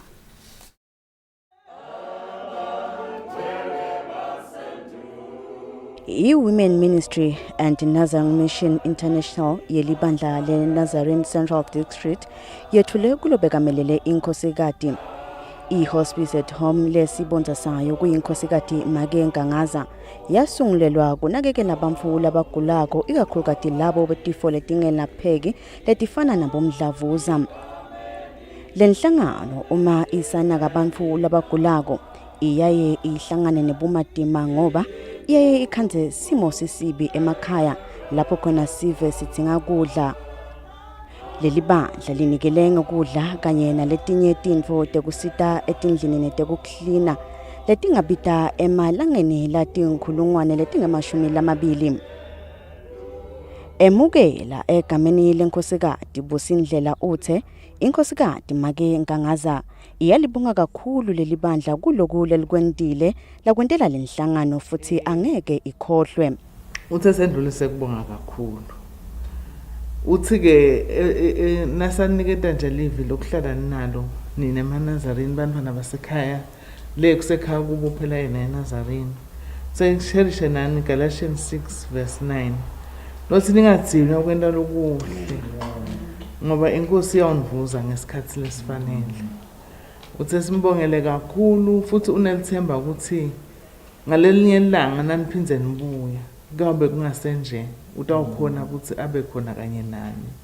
Uhlonipha kakhulu usento lesendako sokuchubeka nivakashele lo muntu lo usenhlitweni yakhe. Uthe ngibongele futhi nakubonesi ukuthi nakulesikhathi lesimatima kangaka bajinge bayakhona ukuchubeka baphume ngesikhathi la naye ahlala aqabanga ukuthi ingabe abantu kutakwende kanjani lokunje. But uthe ngendlulise kubonga nakubo Nkosi yami. Ethula lesetfulo Reverend Mkhwacha uthe balibandla bakholelwa kakhulu kusita labo labadzingile njengoba i-Eswatini Hospice at Home ingayendi inzuzo kuyenteka ukuthi kube madima kufinyelela nelusito lwayo esiveni. As the church, we appreciate the significant role played by Eswatini Hospice at Home in the provision of comforting, reassuring and pain-relieving care beyond cure to the host of Emaswati faced with countless challenges associated with the life-threatening ailments. It is against this background, Chair, that we are here today representing members of the Church of the Nazarene in this district to present a donation to Eswatini Hospice at home at the value of 20,000, which we believe it will go a long way as you offer your care and support to our people. Umcondzisi we-Eswatini Hospice at Home Zodwa Gamedze uvete ukuthi lesikhathi lesi semkhuhlane we-COVID-19 sivete tinkinga letinengi ikakhulukati njengoba sivele siningi sibe sesibonakala sitheleka kule nhlangano kutawuthola lona lusito. Etintsabeni kubika Pholile Maziya kumathapha. Indlaba yesikhulu kubhekeke ukuthi ichubeke nemsebenzi lamuhla til11 kuyo inyanga lesetulu ngensimbi yelishumi ekseni. Emalunga yacelwa ukuthi agcine isikhathi. Ngekusho kweluhla lemsebenzi lekubhekeke ukuthi lwendiwe yindlu, kubhekeke ukuthi kube nemithetho lesakhankanya letawetfulwa kanti futhi kubhekeke ukuthi emalunga asebende umthetho wemaphakelo langetiwe lowetfulwa endlini yindvuna yetemafa neRickenberg. Kulesikhathi maswati lamahle sitawubuka nangombiko lobuya idiko letempilo. Litiko letempilo selimemetele bantfu labangemashumi nabane labatfolakale nemkhuhlane i-COVID-19 lamuhla itolo. Ngekusho kwembiko lokhishwa litiko letempilo ing-543 imphumela letfolakele lapho labang-74 batfolakale ukuthi banawo lo mkhuhlane losokwenta sibalo sebantfu labatfolakale nalo mkhuhlane lapha even ukuthi babeng-3,599. Litiko liphindze limemetela bantfu lababili labashiyile emhlabeni ngalo mkhuhlane losekwenta sibalo sebantfu labashiyile ngawo ukuthi sibe ngu-65. Kulo mbiko litiko liyaveta ukuthi bang-1,469 labalashelwa lo mkhuhlane. Labang-1,991 sebeluleme, labang-65 basishiyile emhlabeni kanti labang-74 sebabhalisiwe ukuthi banakekelwe. Lele basishiyile emhlabeni yindvodza leneminyaka ling-67 kanye namakelo neminyaka ling-44. Bobabili baphuma esifundzeni sakaHhohho. Ngetifundza sifundza sakaManzini solo sihamba embili ngebantfu labang-1,624 kulandzele Hhohho ngebantfu labang-1,453 kute ishiselweni ngebantfu labang-272 kugcine Lubombo ngebantfu labang-250.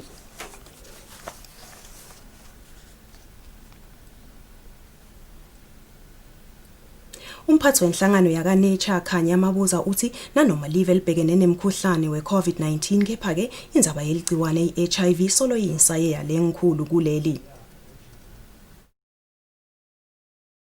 Indzaba tebantfwana kuleli i-UNICEF ibambisene nelitiko letempilo kanye nenhlangano i-World Vision basachubeka ngemsebenzi lapho khona bafundzisa sive semaswati leseswele ngetindlela labangatakhela ngayo tindlu tangansense noma lapho khona bangatikhulula khona. Boniswa Dladla loyingcenye yalo msebenzi enhlanganweni ye-UNICEF uthi lo msebenzi uhamba kahle kakhulu nekuthi babuke kufinyelela emakhaya langaphandle kwemadolobha njengokungiwo lanenkinga kakhulu. Dlamini uphindze waveta ukuthi baphindze bafundzise sive ngekuthi bahlale banemandi lahlobile. Lihlelo lolu lolandzela ukuthi uhulumende nga-2019 ashicilele umgomo wekusebenta wehlangothi lethu lathina lesisebenta ngekuhlandeka eveni. Siyinhlangano-ke yakamhlabuhlangene lebukele bantfwana sabona kukuhle ukuthi uyathi kule ngcingwana nje yokuthi bantfu bayekele ukuthi baye ngasese baye emahlathini. Sathi nje lapho ngilapho thina sesicabathi singafike sifake lichaza khona. Lo msebenzi waletinhlangano uhambelana nemigomo yentuthuko yakamhlaba yekuthi akube nemandi lahlobile, tindzawo tihlale tihlandekile tindzaweni kanye nemithetho lebekwe litiko letempilo kuthi wonke kumele ahlale ahlandekile ikakhulu kulesikhathi kubhedvuke umkhuhlane i-COVID-19. Etindzabeni te-Eswatini TV kubika Temalanga Dlamini nginamuzi Mkhonda eMbabane. Inkampani iDutoit Holdings ileyatiwa nge-leather specialist ifuna inkantolo lenkulu ibuke kabusha iphindze ihocise sijubo senkantolo yetindzaba te-70 nebacashi sekuthi ibhadale tisemini tayo letinge-40 ingcenye yeliholo leyalibamba kusukela ngenyanga yeNkhwekhweti. Lokhu kulandzela ukuthi leti-70 taphumelela kule nkantolo lapho taveta ukuthi atikhulunyiswanga nakubanjwa le mali. Letisebenti taya enkantolo yemacala lafaka umcashi netisebenti industrial court tikhala ngemaholo ato labanjwa ngumcashi wato Detroit Holdings lokuyinkampani leyatiwa ngokuthi yi The Specialist. Lamaholo akusukela ngaMarch 30 kuya kuMay 28 emnyakeni wa 2020. Kulesikhathi lesi tisebenti bekumele tibe sekhaya tingasebenzi ngenxa yemkhuhlane yeCovid-19. Letisebenti tatsi loku kwakungekho emtsetfweni kanti setifuna kubhadalwa imali ngekwehlukana kwetigaba tato lesukela ku-740 wemalangeni kuya ku-1580. I-Industrial Court yajuba ukuthi kwakungekho emtsetfweni kubhadala letisebenti emalanga letawasebenta kuphela kusukela ngenyanga ya May emnyakeni wa 2020 njengoba kwababete kuboniswana ngalesinqumo. Lenkantolo yabese ijuba nekuthi lenkampani ibhadale letisebenti ingcenye yemaholo lalinganiselwa nekuncishiswa kwenyanga yanga May 2020 netinyanga letalandzela. Lenkampani seyiyenkantolo lenkulu icela kutsi lesijubo sibukwe kabusha njengobe ayihambisani naso. Itsi lenkampani i-Industrial Court ayikubungisisanga konke leyayiniketwe kona.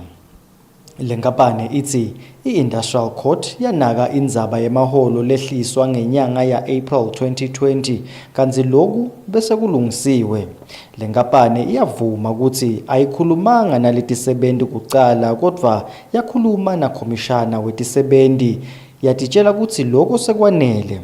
Lenkampani itsi yathi ngekubona leliphutsa leli yase ibita komishana netisebenti kwakhulunyiswana kwavumelwana ukuthi titawuniketwa liholo leliphelele lenyanga ya April 2020 bese lenkampani ayibhadali lidlelandvongeni letinyanga letimbili. Lenkampani itsi labe bamele tisebenti bakuvuma loku kodwa batshelwa ukuthi angeke kwenteke etinyangeni letitawulandzela. Ichubeke yathi letisebenti betinalo litfuba lekukucitsa loku noma tincome lokunye kungako ikuphikisa ukuthi ayikhulumisananga netisebenti ngendlela lesebaleni. Lenkampani itsi angeke ikhone kubhadala tisebenti njengekusho kwe-Industrial Court njengobe loku kungayenta ivalwe kuyibangele nekuthi itsengise nemphahla yayo kuze ikhone kubhadala le mali. Etindzabeni teSwatini TV kubika Themkosi Mavimbela enkantolo lenkulu. Umbishop weMaroma lapha eSwatini Jose Louis Poncheti Leon sewunikele lesive saselibonjeni lesifaka ekhathi sase St Philips ngemawayilesi la nge-55. Umbishop uthi lena indlela yekusita lesive ukuthi sihlalo sinalo lwati lolicondzile ngemkhuhlane iCovid-19. Umbishop ukhulume lokunakethula lamawayilesi esondweni leSt Philips eSt Philips. Esontweni leMaroma eSt Philips sive simukeliswe emawayilesi. Umbishop weMaroma eSwatini Bishop Jose Louis ngekubona bulukhuni bekutfola umlayeto kubantu emakhaya ubone ukuthi abaphe emawayilesi. Uthi labantu labatfola lamawayilesi ngulabanesidingo lesikhulu sawo kanti-ke kuvele umbiko kuye ukuthi linyenti lesive elibonjeni lesisetindzaweni letisemakhaya lide emawayilesi lokwenta ukuthi sisalele emuva ngelwati lomkhuhlane i-COVID-19. Uhulumeni uwenza imihla ngemihla ukusisa abantu ngale COVID-19. Manje besithi njengebandla kodwa uma i-radio ingekho emakhaya abantu lamaswe azofika kanjani emakhaya abantu bakithi. Umbishop Jose uchubekile wathi usetawuchubeka acele lisito etinini takhe kude kusetakale eMaswati kulomkhuhlane we-COVID-19. Nozizwe Masuku lomelele umphathi sifundza elibonjeni uthi lamawayilesi kulesive atawudlala inzima lenkhulu ukuthi bantfu bati nge-COVID-19. Bathole le information lenyomba bambamba siyati ukuthi kuningi lokuhamba kola emoyeni lokungasilo liciniso kepha lokusebana lamaridi sekungcono sebatawukuva ukuthi sikuphi kwentekani siyakuphi ikakhulu nje kulamalanga lama-radio atawusita kakhulu nakulabantfwana. Kumgcoka ukuthi bantfu bakhone kufinyelela kuto tonke tindlela tekuchumana temsakato kute batawutfola umbiko longiwo lo bafundzisako kanye nalophuthumako mayelana ngemkhuhlane i-COVID-19. Etindzabeni kubika Thembelihle Magutshwa nginaThemba Shabangu sise St Philips.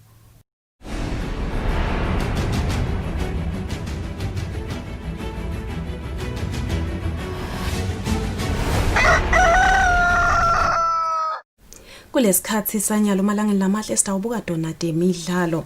Tingijimi lethamba embili kuleli Sibusiso Mathenjwa naPhumlile Nzinisa tithi nanoma sisincane isikhathi sekulungiselela umchithelwane lomkhulu iNational Championships kepha ke batawenda ukuthi lemidlalo ibakhanze basesimeni lesikahle ngoba itawuphinze ibanike lithuba lekulungiselela imidlalo yangaphandle. Letingijimi tikuvetela kungesikhathi tichubeka nemalungiselelo ato kamanzini.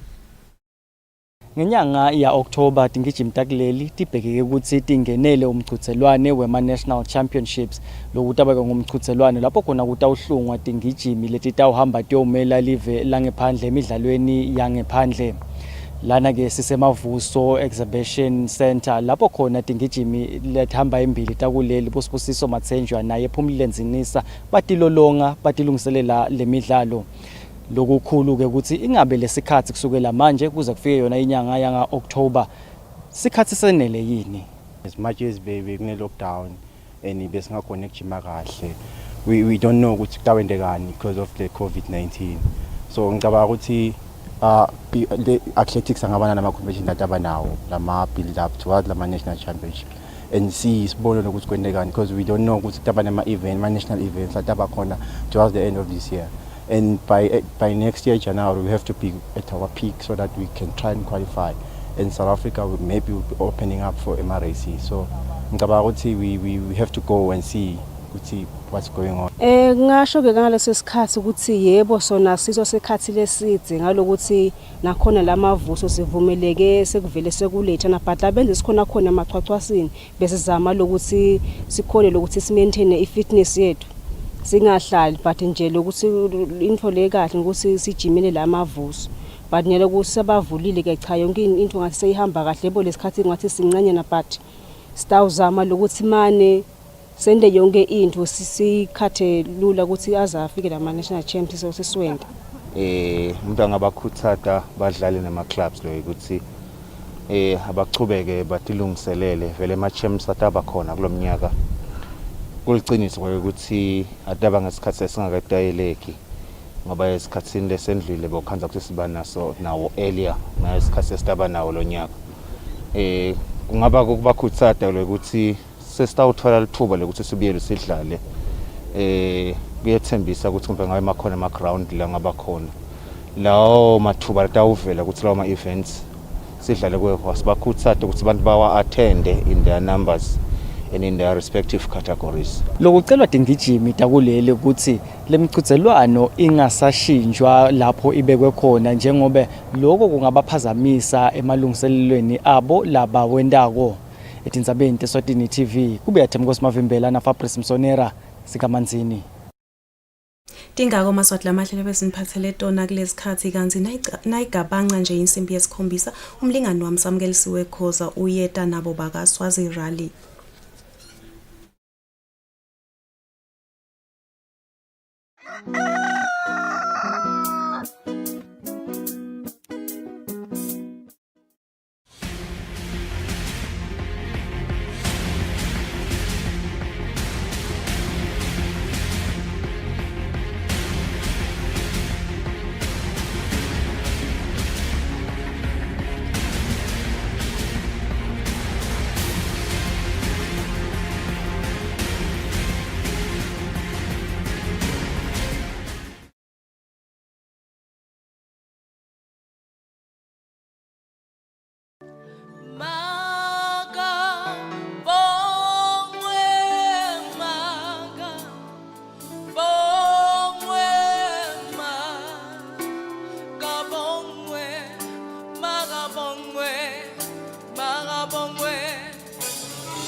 TV license quickly and easily with MTN Momo. Simply dial *007 *3 hash and select option 8 for TV license. Enter your national ID number as your reference and the amount you wish to pay. Then enter your PIN to confirm your payment. Once your payment has been made, you'll receive a confirmation SMS of your payment. If you're a first-time payer, you get another SMS for your TV license. So legalize your entertainment from the comfort of your home. Pay your TV license the easy and convenient way with MTN Momo. Everywhere you go, MTN.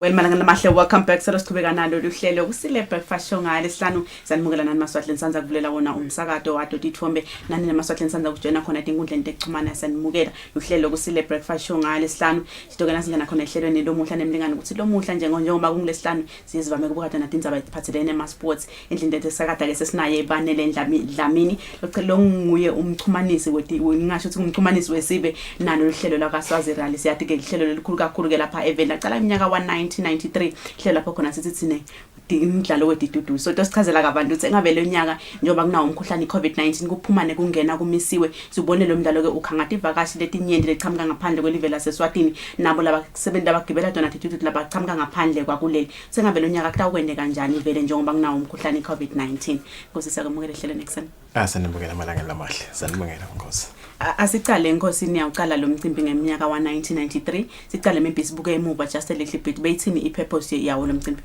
lo mcimbi mawuqala lona bokuthi labashala dedudu sibahlale kanye bakhulume balulisane ukuthi sinda njani babone letinkinga labahlala nato ukuthi bokungathi bomngani kwaqala ngemngani Michelle vele ukuthi indawo swakangwane nemngani wami lo lapha in Riders Ranch safesele khona sasuka se Cape Town kunalo nyumngane wethu kwabe sesekuyakhula ngangasibonke labantu sebayasithanza la nesidududu kakhulu sekuyakhula sekucala sekuba umcimbi enyalo asingene ngosingafike kuma project asingene kulokukhula kwawo lo mcimbi so lo uwaqala ngalomnyaka wa 1993 ukhuluma ngethi wabese uyakhula singene ukuthi wabese ukhula njani la mina kusasibo nje ukuthi maybe ngubanele uvakashela samo lo sele sothe ngiyabekisa but nyalo seyimvole ngaseyimvole enkulu kakhulu mawukhula wakhula ukuthi phela le event asasiyo bangani se event yakangwane noba iletha lokuningi la tourism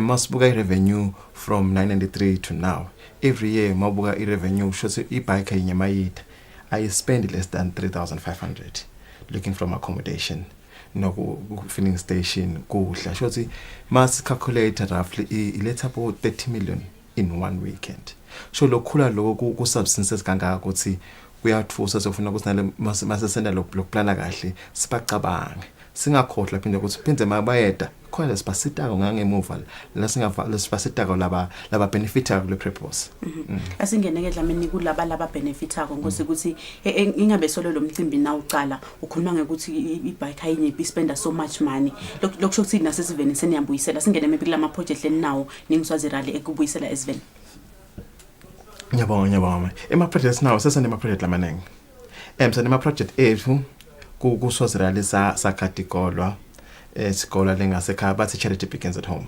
saqala isikole esithutane nathi esifokodo lesakha isikole phakaphunga sakhe ama classroom sasitela omnye gogo lobe kahlala yedwa ahluphekile sasitela omnye baba lone cancer lo ngaboni samakhele indlu sasita nemango ukhanzakala ukuthi lathi abantu ubathola angithi ngemistake lo baba wecancer nje samthola ngemistake no bebahamba abantu babikers ahamba kwa first duty lengakuyi etintsabeni ba realize sele likhaya leli babe seba raise awareness ukuthi yathi nelikhana lapha lisimo sibucayi sabe sesiyabona sabakhela nyalo kanjalo bese kuthi emva kwaloko leminyaka leminingi bese sipartnerisha nabanye ama biker clubs kanze ukuthi iHyena nababa kuphi labanye bayathatha sibanede nasibaside ngemali bahamba bayo donate basiyadonate kwabo prison nabo konke nedibhedlela kusolo sihambisa livangeli kungasho ukuthi azela ukhanze nyalo ukuthi hayina ku Goodfellas bo Swazi Offense nabo bonke labo sebahamba bayo donate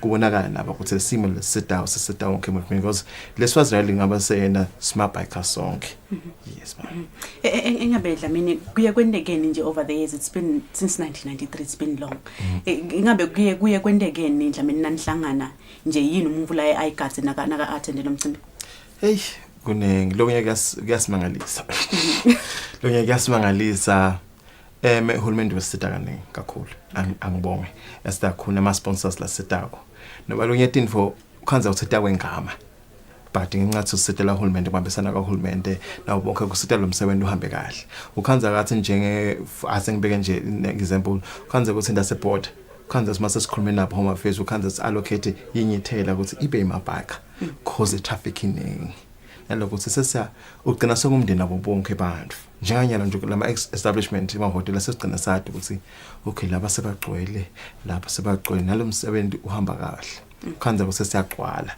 and abantu abasiyo abantu abathenza register beforehand asathi nathi namhla kutaba ngakhe abantu ubona lelanga abasebaba abaningi ukuthi namhla sinyukile sobone gedeni ngothi kuyabangalisana awat not expectani lo msebenzi ukhanza so donswa ngilo msebenzi hayi uthi wendonsa lo msebenzi uyakuphula ukuthi samsele so siyahamba nabantu abamcola beta kakhulu le event khona PA bodyguard wazoma one time wafika ngehelicopter and kuningi labafika kakhulu imoto edulile sesiyabona labaningi bathi irally yethu it's a lifestyle rally it's a fashion so sesiyabona nathi ukuthi awuyadvela kithi ilo debut July wala kangwane wabumhlosi abantu bagcoka vele Friday mabafika Saturday so yabona ukuthi hey cha la kangwane sinalo khona but konke sakwadingani ngebantu so umuntu naka attendile nje ngosi uyabekisa ngaletinye timvo ukuthi one time kwafika maybe helicopter nasi singemaswadi samangana nangifikile kulo mcimbi on the actual day yini lokufanele ukuthi ngiyigathe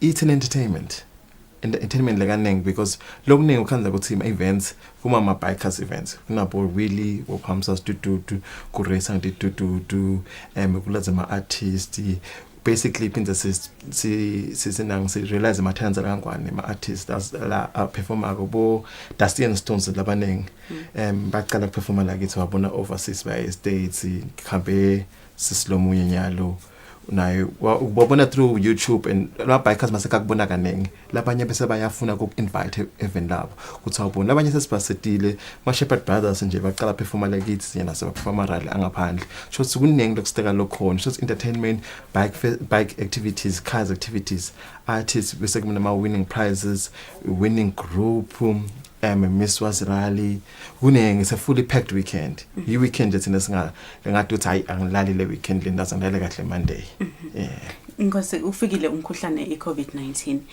engabe uphazamise kanjani maybe kubamba kwalona mcimbi ufikile umkhuhlane but usitile phinzi okay usitile phinzi because uma kufika lo mkhuhlane kunenge lokumisile le event but kusikhonela ukuthi sihlale kahle sicabange sithi sibuke ukuthi yathi labantu lebasita sikuphi nabo nyalo sitawenda njani kusibheke kancane sabona labantu lekwana ukuthi okay lona saphila lona wendani singendani nyalo noma phela ukhuhlana bofikile niko bese sithi ayirally kude this year selokude kodwa sinalenye initiative yale rally ukuthi because bantu sebafunda sebathine ukuhlala emakhaya bafuna ukuphuma kuyobona dintu but asesiphume ngelive linye ukuthi siyosita simo lesinjani asingene ke Dlamini ukuthi lo nyaka ngabe lo mcimbi utawubanjwa kanjani ke yini lekufanele ukuthi ngiyigathe mina ngiyafisa maybe to be part of lo mcimbi lo nyaka yini lekufanele ukuthi ngiyigathe utawubanjwa kanjani lo mnyaka lona sithi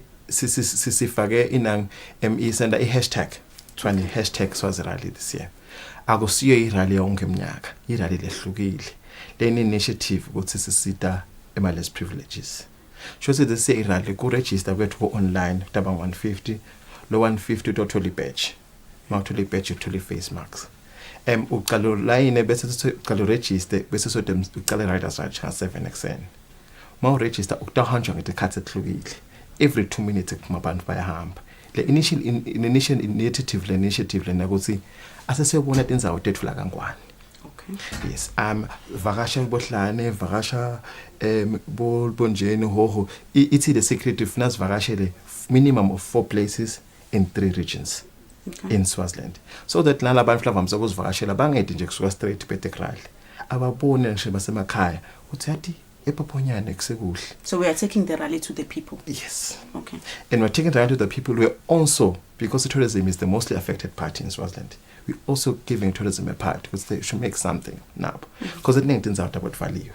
But when you're talking to them, nyalo bakati special ukuthi and 29:30 bavula bakati special ngama meals washa konke bese kulabantu abaningi lamabhekasa tohamba funa ba hashtag mangifika emlilwane ngise hashtag emlilwane ngikhona khona labatakufaka emlilwane ukuthi bayahamba egcineni bakhona labatawina labavakasha enzawo etinengi lapha ema pictures lamahle and sizama strategy ukuthi bangavakashi bemarketini bangene bathenge lokudla noba balale because the 2-day event siyasuka nga7 nga9 sabe sesicethile babahamba kuthi sabasitshela ukuthi nga4 funani bese nipakile singahamba ebusuku bese kusta following day mababuya sebatogoleka sebatosijabala kusibamba ingakade ikhathi sesiyabuka ngalo Facebook sesadlominisa onke ama prizes sibonga onke lama airtel establishment asinikela ama prizes ukusho wathi ukuthi nabo basekhona. So kutawende kanjani ke Dlamini kutawuba ngilawo ngilama teams a local noma nalabo ngaphandle batawumukeleka njengoba usho ukuthi bese nebudlelwane nabakhona emaborder kutawende kanjani? Lokutawendeka kusithi thina kulamanyanga sithi vakasha ekhaya #vakasha ekhaya so sinama South Africans langa ekhaya kabo basitawufaka khona ka Facebook nalaka live stream ngisho sekhayini vakasha letinzalo ahlala ngakudo khona nami kangwane ngisho kuvala emarket nama ngifuna ngitobole lenzawo sethi ngiyafisa kule lenzawo leni nabo mabete ngalakrali so that bangede Friday bahambe Sunday bete rally phela abete Wednesday bahlale eSpeak bahlale ePhoponyane bahlale eMandeng babone Swaziland ukuthi muhle before le rally seyiqhubeka.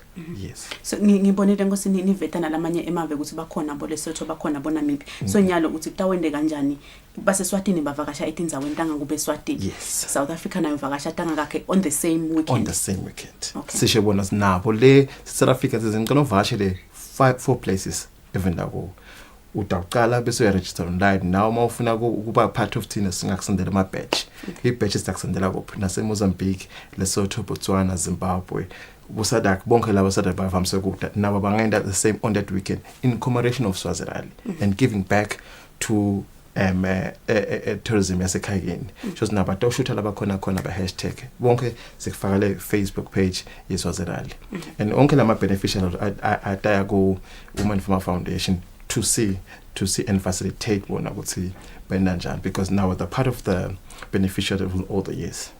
So lo nyaka kude ukuthi siyahamba siyobukela eSithokoto lo nyaka sihlala emakhaya siyangena maybe ka YouTube. Usala emakhaya siyaqala eSithokoto si register eSithokoto utothola ukuthi uyapi bese sakwakhela ama rules kunama routes otawuhamba nje ekuseni nyanga ngithi sitaqala masivula nga7 nga9 sabe siqethile sonke mawuqala badaku register online sitakutshela ukuthi wena departure yakho inga 7:10 so siyabuka uthatha information ethathako uyahamba uyabona sho sonke isikhathi by 9 sabe sesicethile bona batayi ba spread sho batayi bebusa ze candles begonya glass donke enzawo tekuvakasha kuthi mabalala sebalala ngaphandle batawu boka balale because akhona ama specials konke and konke sitawufaka leti enzawo letivulile let willing let nema special for bona sibalale. Siqinisekisa kanjani ke ngosi kuphepha kwabo umkhuhlane COVID-19 so lo khona siqinisekisa kanjani ukuthi wonke umuntu uyaphepha? Akhona ama safety measures eswendakho with the hotel establishments nalama event nalatinzawo lebavashela kubo nathi with partnership with APR kuchingisa ukuthi konke lokho siyakwenda nalamo mask and since that ukuthi bikers are also are safer with COVID because vele babotho noba nang une safety part so we just want them to kwati ukuthi bona ba safe and istawushimayela elivangeni ukuthi COVID system COVID regulation adhered and konke kutawo hamba kahle. Because before you go uselo ukhuluma ngenzaba ema badge maybe explain ukuthi what's with the lenzaba ema badge. Ema badge shothi i history ma events lo wendile shothi mangihambile ngayi Botswana benathola ibadge ngahamba kangwani ngithola ibadge so bese kuba uyati. That's why the jacket always filled with yes konke itembu lapha nalapha. Yes and ibadge yethu had this and inale mojo ye COVID ukuthi sitowati ukuthi this year funa singayikhohlwa it's a COVID year. Okay. Yes. Ungathini before we go maybe go ema bikers? Ema bikers sicela kwati ukuthi sicela babe safe but adhere ma rules and regulations of COVID amqokwa kathi our Facebook page we'll be sending the entry form online register and they will hear furthermore instruction since yavulwa Minister Wednesday, just to make sure that everything is running accordingly. And please back it's a hashtag Vakasha Eswatini. So it's a Vakasha Kaya, sorry. So it's a Vakasha Kaya. We make sure that let's support our locals, let's support everyone locals. Buge sibona ukuthi sitawe yakopi. Nkosi siyabonga kakhulu kuba nasihlelo. Good, thank you. Mala nginamahle behlalisene naye banene dlamini lokuqhamuka lapha kaSwazirala sichazela ngomcimbi walonyaka ukuthi ngabona utawubanjwa kanjani njengoba kunemkhuhlane eCovid-19 lesikhathi samanje sivele siyakhona ititolo nasibuya nayo isport segment yethu lapho khona taba khona Linda Dlamini anayo Fabrice Msonera Kusile good morning.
A beautiful morning indeed, of course. 17 minutes before the hour of 8. This is Kusile Breakfast Show. The sport segment where we look at things that are making headlines locally and international. Of course, one would want to say that we will start this segment on a sad note where the football fraternity locally has once again heated, where we've lost some of the well-known familiar faces. One would start with John Mazibuko, who was the former Premier League of Eswatini Chief Executive Officer, and we also go on and talk about the player himself, Gomez Gondwe, the former Mbabane Swallows Green Mamba. But to give you all that information and other information pertaining to UEFA Champions League internationally, I won't be alone. I'm in the company of Linda Dlamini. Nguvusele mlangeni.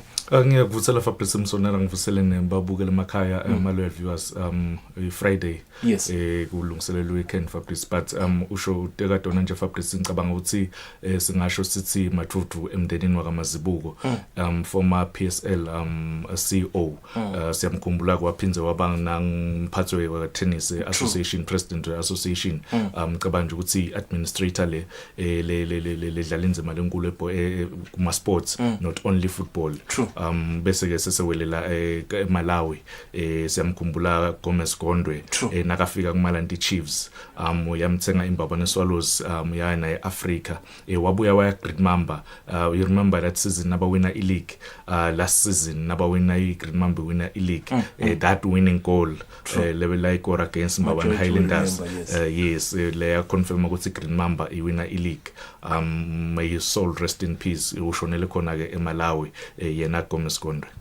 Maybe just to unpack a bit of this sad news, one would want also to touch on the issue of former PLS Chief Executive Officer. I think maybe just to give the viewer a bit of information, before we had Mr. Nhleko, Asmanga Nhleko as the CEO, the office was not occupied for quite some time. And then prior to that, I think Mazibuko was the CEO during also the time of the late chairman, Victor Kamisa. His role, I think, Yellow Sunday would say, hey, the teams should follow the rules and everything. He was a bit of a leader in terms of administrative. I think now Ngabuta current staff members of the Premier League of Eswatini, they will tell you his role. He was quite a miss, and we will miss him. Kakhulu Fabrice wongumvu ebholeni utamkhumbula uteka yona nje ukuthi is one peerless CEO lo introducer ema Yellow Sundays.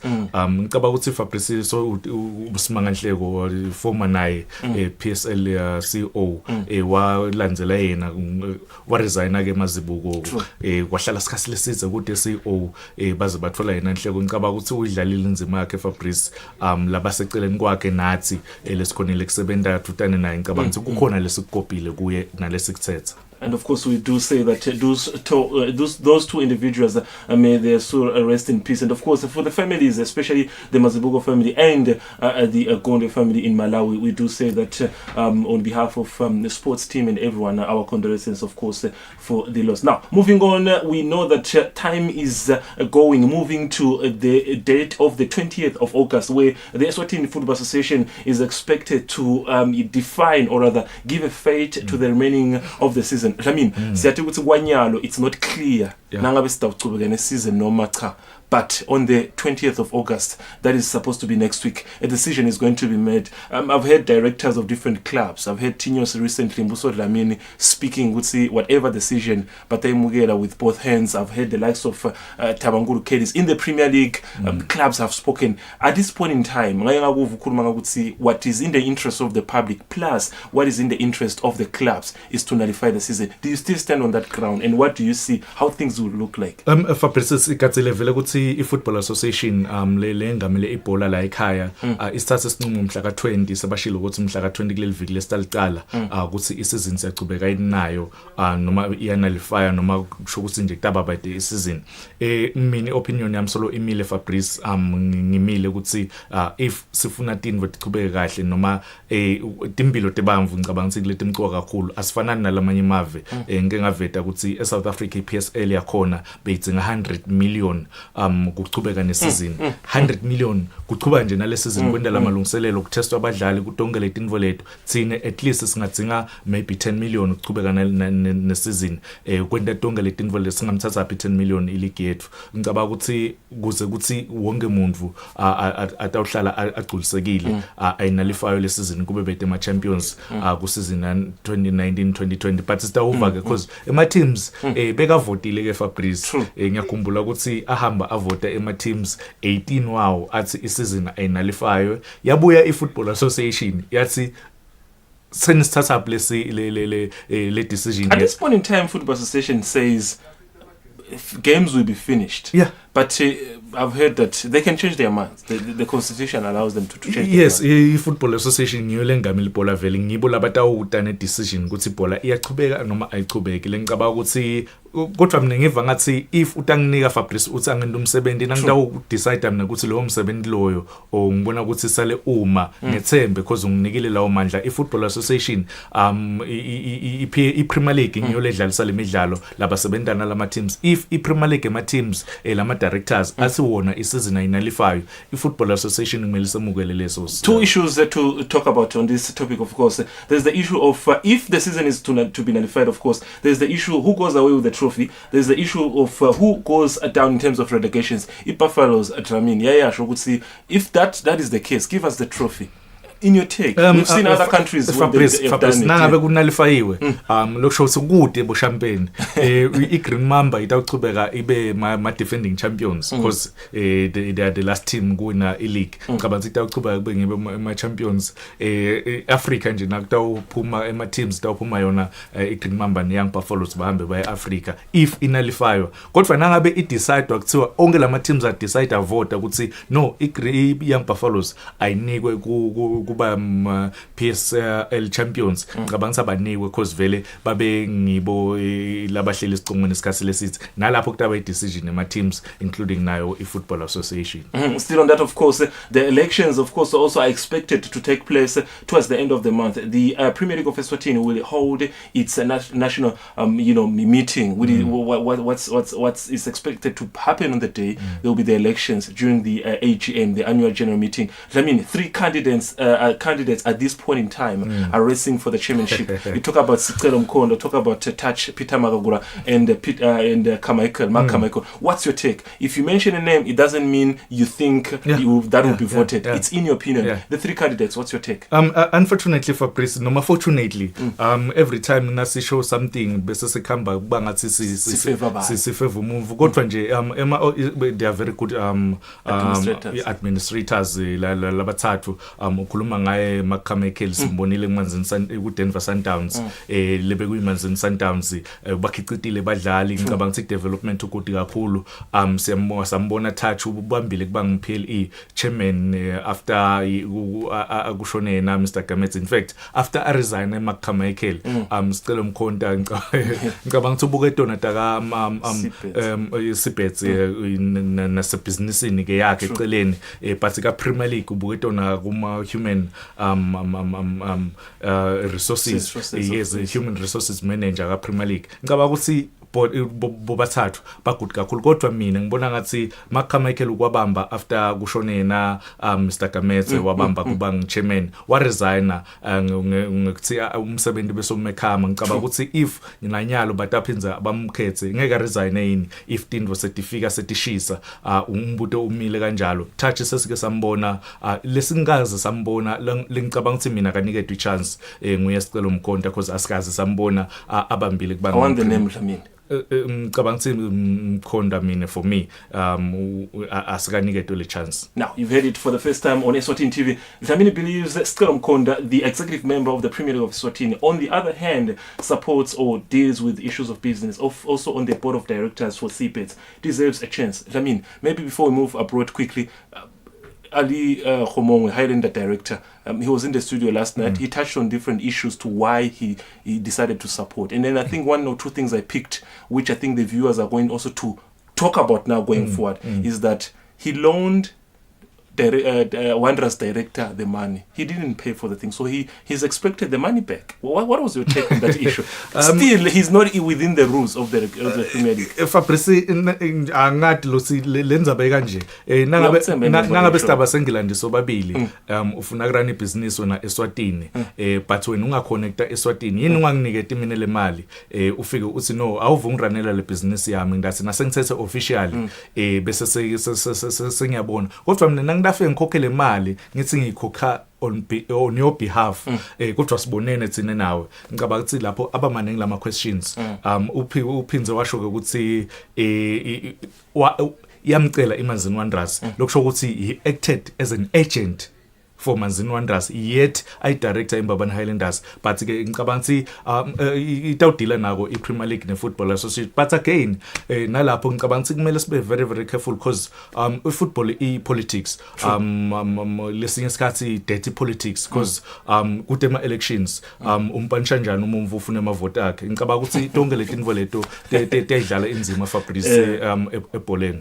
There you have it, of course. I mean, giving you the best when it comes to local information. Now internationally, the Absa Premiership has returned. Is Kaizer Chiefs still in the race? I mean, they are still leading. I mean, they still have a chance to win. Do you think at this point in time, having played a draw against Bidvest, do they still stand a chance? Or maybe that was one of the biggest chance to extend the lead, knowing that Sundowns also had played a draw against Pirates prior? Fabrice, no buka ema games la selele both teams ngikhuluma ngeKaizer Chiefs ngikhuluma nangimamelodi Sundowns ngicabanga ukuthi i-team levuma konyalo ukuthi ngathatha ileague imamelodi Sundowns because iChiefs satodlala neVets na kulenyanga nje nayiphela lesikuyo badlalile neVets ba draw and kule draw ubonile ukuthi towards the end of the game they dominator iVets and bengayiwina le game iChiefs on the other side ngicabanga ukuthi coach wayo akakhona ukushintsha igame akakhona ukufunza kahle igame nasakumele ayishintshe so iChiefs satodlala neVets satodlala neSundowns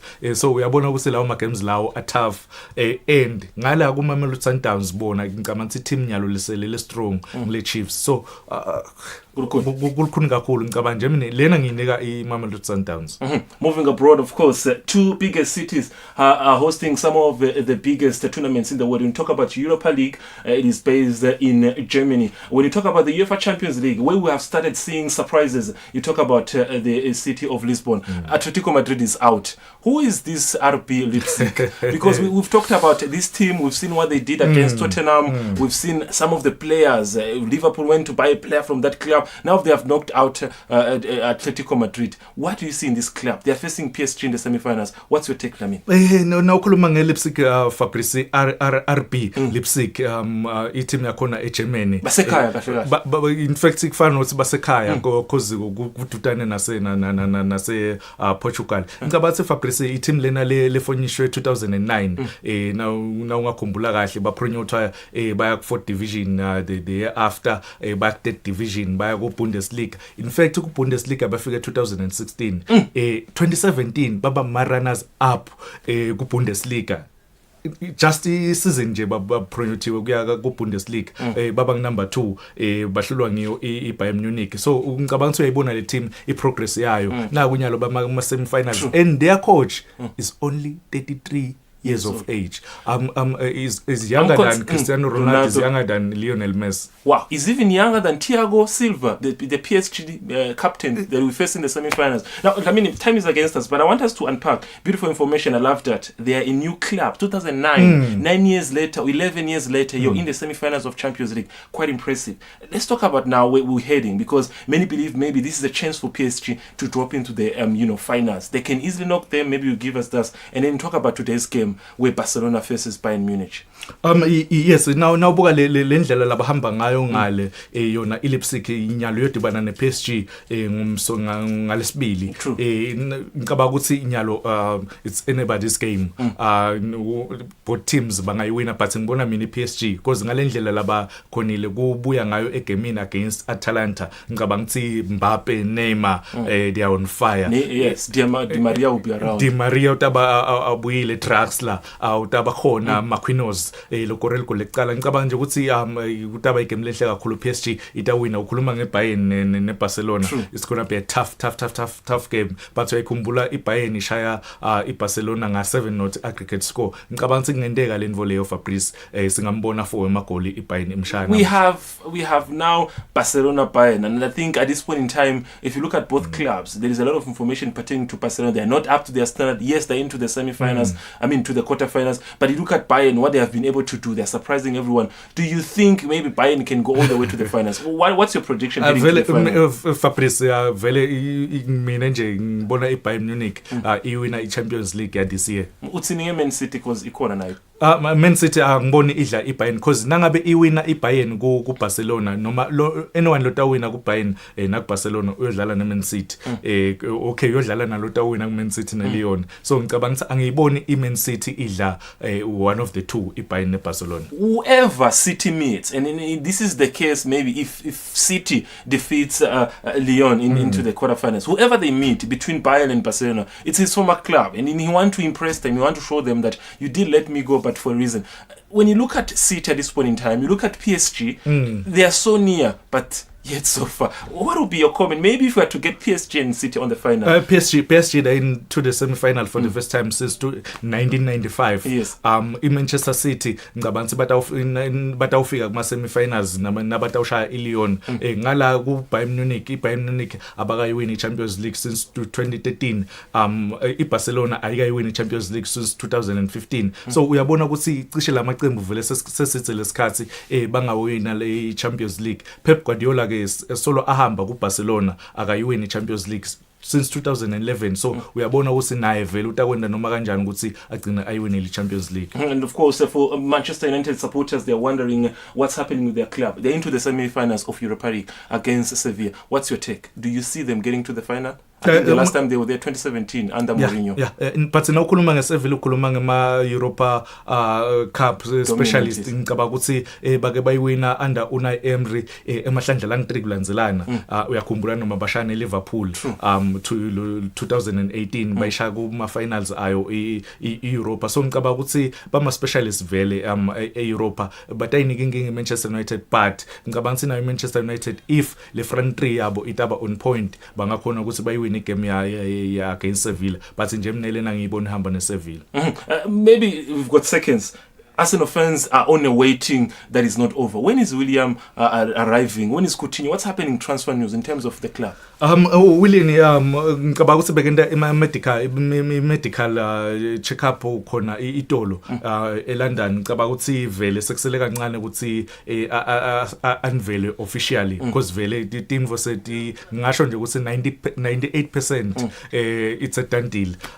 But ke letinye indzaba ozile bebambuta itolo ukuthi uthini uva ngathi utawuhamba Arsenal uthi yena uselelwe 2 years contract yakhe Arsenal utawudlala noma utawuhlala kule club until kuphelelo 2 years. Thank you very much, Dlamini, for being with us. Of course, a beautiful morning. More stories, more updates coming to sports. You get them on Monday and Thursday programs. Otherwise, for the entire team that brought you this program, on behalf of Nelson Tlangamandla and Sam Kwesi Khosa, we do say have a lovely weekend. See you again on Monday on Kusile Breakfast Show.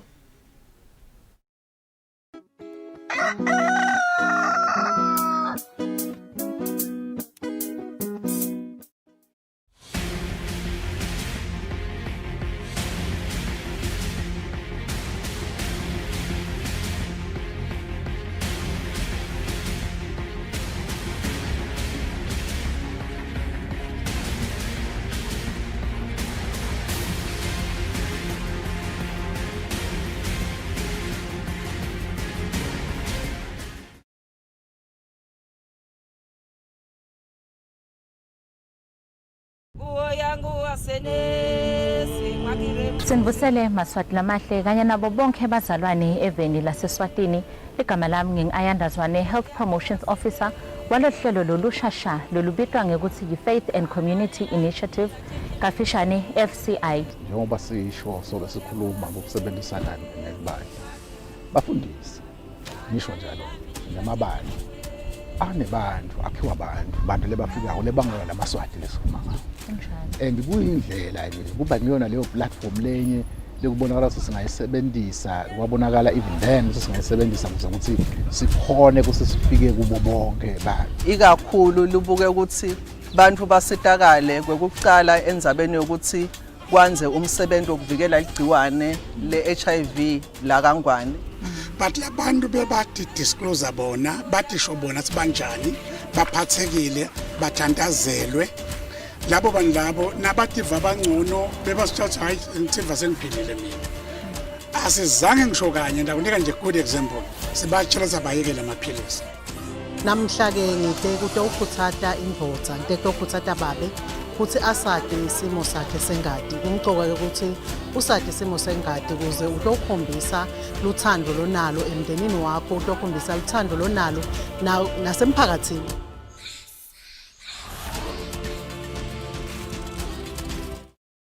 Kudla kwempilo, food for life.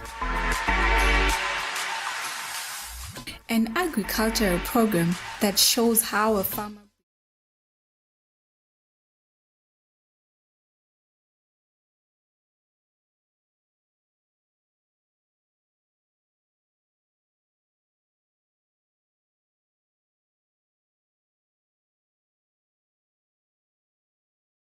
that has succeeded in the farming business. Sinekudla kwayo letawuphindze kudle nasekufika isikhathi sebusika. Kudla kusemhlabathini konke lesikudingako sitakuthola emhlabathini. Kuyaphileka. Uvame ukuthengisa letimvuna letilungela ukuthi setiyohlala. Kudla kwempilo for agriculture and farming development on Eswatini TV with the farm boy Samgelo Villarati Samvini. Kudla kwempilo, food for life.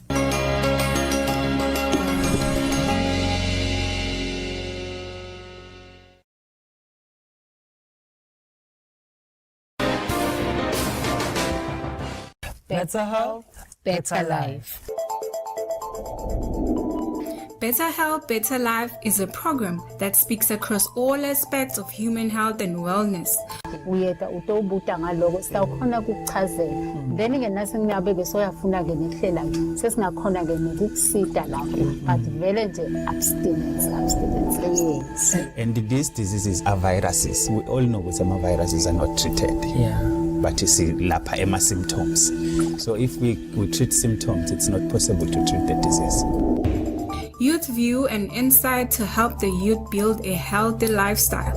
When it comes to the condom itself, it needs to be used correctly and consistently. Services are available. But the secondary abstinence is possible. Health Tips is there to maintain and balance your health status, and Street Talks to get ordinary people's opinion in the program.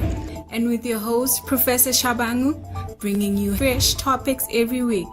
It's a new dawn, new season, and fresh topics to keep you healthy, because health is wealth. Better health is your gateway to better life.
Siphinza sinemukele emaswati lamahle kulolu hlelo ikusile breakfast show kanti ke sesingena esigabeni sesibili salolu hlelo njengoba besishito maswati lamahle ukuthi ngensimbi yemfica sigadze yena umhlonishwa Ndvunankhulu ukuthi asethulele liplan live lelinalo lekufukula umnotho ikakhulu kulesikhathi umgubhedvuke umkhuhlane iCovid-19 ukuthi live yini lelitawu yenda kufukula umnotho kanti ke lihlelweni lamuhla besinaye Quentin Dlamini lobuya khona elihlangothini lamalekulwa namalale vevelo bekasitshela kabandi njengekuthi yini live leliyenda uqinisekisa ukuthi liyamcetha nyama laleveva lapha eSwatini. Uyithinzile ke nelinenzabe ukuthi sidivikela kanjani ngekuye malaleveva mangeleke nasasho ukuthi imbuzlwane nje ayikusuke likusudele nje mina ilanga libalele kufuna maybe ukuthi ube senza kweni maybe la kungathi kumnyama ngakhona ngicabanga ukuthi isifo samalaleveva njengoba ashito Ndvunankhulu itolo nakalethula leliplan ukuthi nasingakhona lokuthi sibambisane sithole lwati leliningi ngaye malaleveva singakhona ukuthi sichubeke sidiphephise kanti siphinde sabanabo bakaswazirana isigaba nca insimbi yesikhombisa basho ukuthi umcimbi walonyaka ke utawubanjwa differently lapho khona they are taking the rally to the people ngeke kude singo sekuthi nesale sihamba siyohlangana khona esidvokodvo sihlale sihlanganyene ndzawonye ngenxa yawo umkhuhlane iCovid-19 solo imitamo yelive ukuthi sami promote ukuthi itourism sihambe sivakashe khona lapha ekhaya kodwa ke siyilandzele yonke imigomo yekuvikela kwanza kwayo iCovid-19 kunjalo malanga lamahle njengoba sishito sasavele ashito nele ukuthi isikhathi leke ukuthi Ndvunankhulu Ambrose Dlamini lolanga lomuhla athulele nali plan phela lokufukula umnotho kakhulu kade lesikhathi emkhuhlane iCovid-19 khona ke eHappy Valley so khona ke eRoyal Villa so vele ukhona ke umlingani weFullington kule so vele umile nje kusinika just an overview ukuthi engabe sigadzeni kuleli langa lomuhla nayishayo na insimbi yemfica asitshele nje ngethi simo kulesikhathi lesi sinjani khona lele kufanele thule khona leli plan.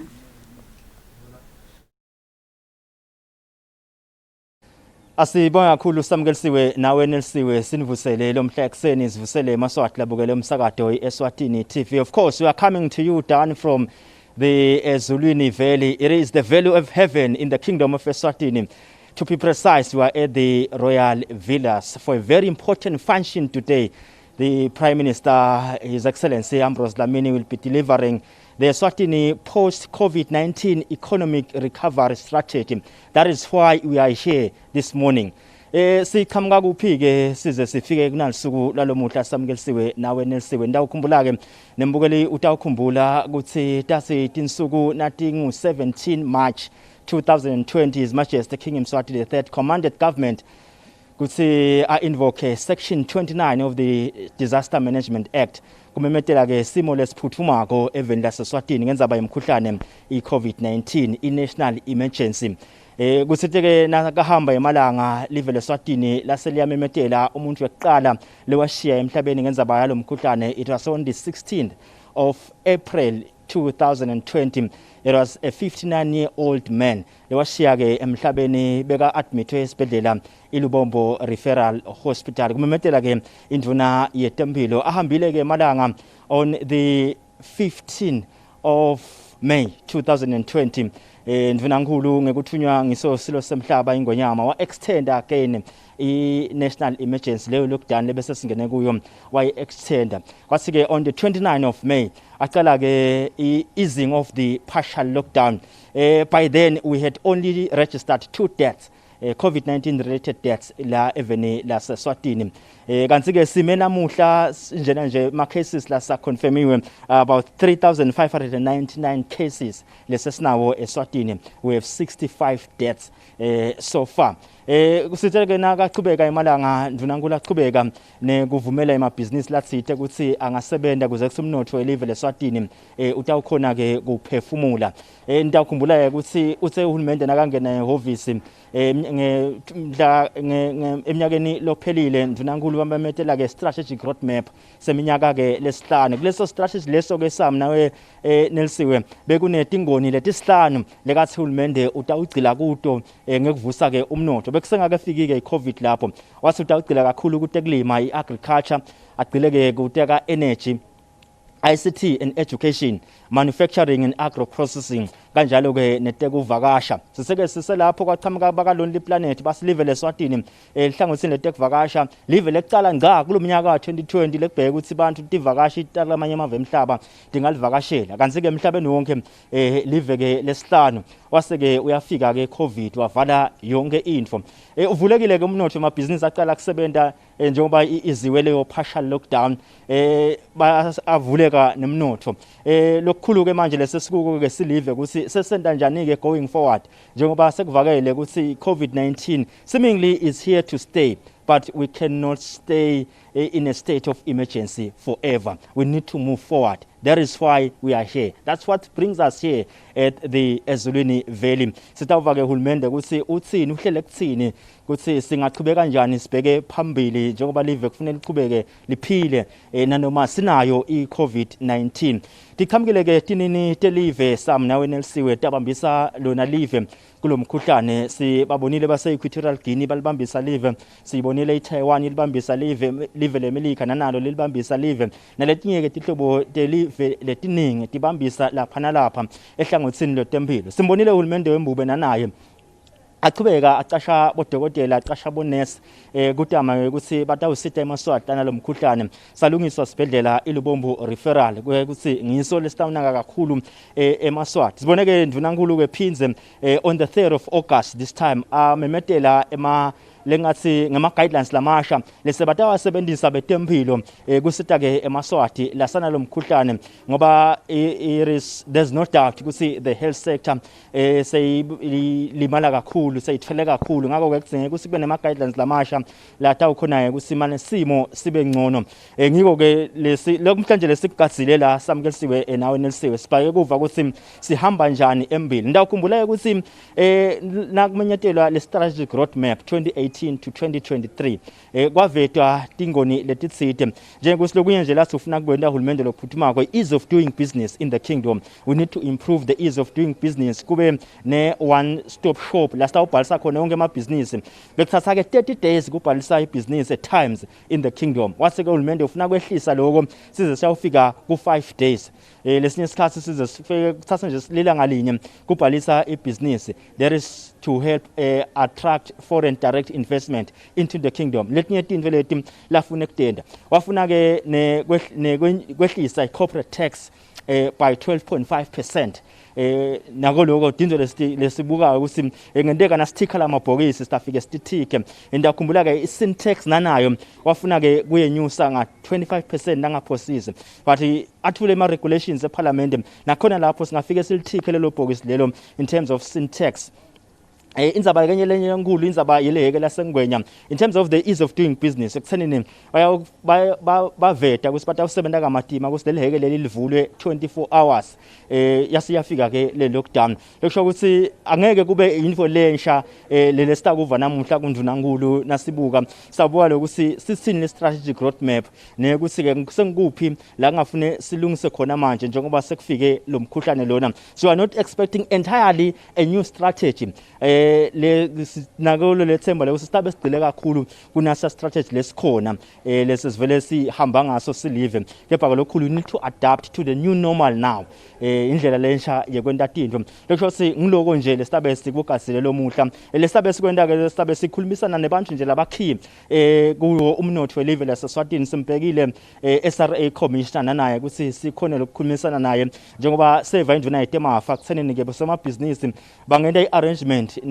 nalo libandla njengoba baniketwa isikhathi ukuthi imithelo letsite batayibhadala nini kuze kuthi nanabo bakhone kuphefumula kulesikhathi lesi simgadile na Central Bank Governor Majozi Sithole njengoba sibabonile behlisa ima interest rates esikhathini saphambili sifuna kuva ukuthi ngabe bona going forward yini lebagaza kukuva ndunankulu bese bahamba nanabo bayadilungiselela ukuthi ngabe bona ke sebalisita njani live bawasita njani emaswati kulesikhathi lesi kunemali lenganga 45 million emalangeni layithulile ndunankulu yekusita bosemabhizinisi labancane labasemkhathini kulesimo lesi lokusho bayofaka lawo ama applications iMinister of Commerce ukuthi babanjiswe ngayo imali kunemali ke futhi yekusitati 70 leseti lahlekelwe ngumsebenzi njalo nje ngabo lesihlanu kuvamile kusiva induna yaka labor imimetela dingapane ne-70 leseti itfolile imali kuleso sikhwama leso kusithiwe ke le mali leyo itawusebenza ize iphele esikhwameni sifuna kuvakana kuye ndunankulu ukuthi itawungeteka leyo mali leyo kumbe njani going forward indleke lesigasile lo muhla ukuthi mhlawumbe sitawudiva ukuthi uthini uhulumende ngekuchubeka siphile ngikuchubeka ibusiness eSwatini khona kuphila sitaweva nabo bebusiness eSwatini samukelisiwe nawe nelisiwe ukuthi nanabo ingabe bona yini lebagatsile kuNdunankulu nekuthi ibusiness yona iadapta kanjani kule new normal in a nutshell we are expecting speed Ndunankulu around 9 noma ke ngale kwa 9 kancane nje elangeni lalomuhla sitawuva ukuthi uthi uhulumende utawubheka kuphi ne culture of service excellence ethi17 ta uhulumende ngile indzaba lesifuna kuva ukuthi ngabe njengoba sekunale new normal njena labanye kuthiwa basebenzele ekhaya yet bese ku inculcate the culture of service excellence kahulumende ukuthi abasite ngendlela lelisetulu sitawuva ke nakhona lapho nekuthi ngabe indzaba yema-ghost employees ngoba seva lo uhulumende lahlekelwa imali leningi aholela thi 70 letingekho emsebenzini kwasiwa ke kutawu introducer luhlelo letawenda ukuthi athi uhulumende kusinembala bonke labantu abaholelako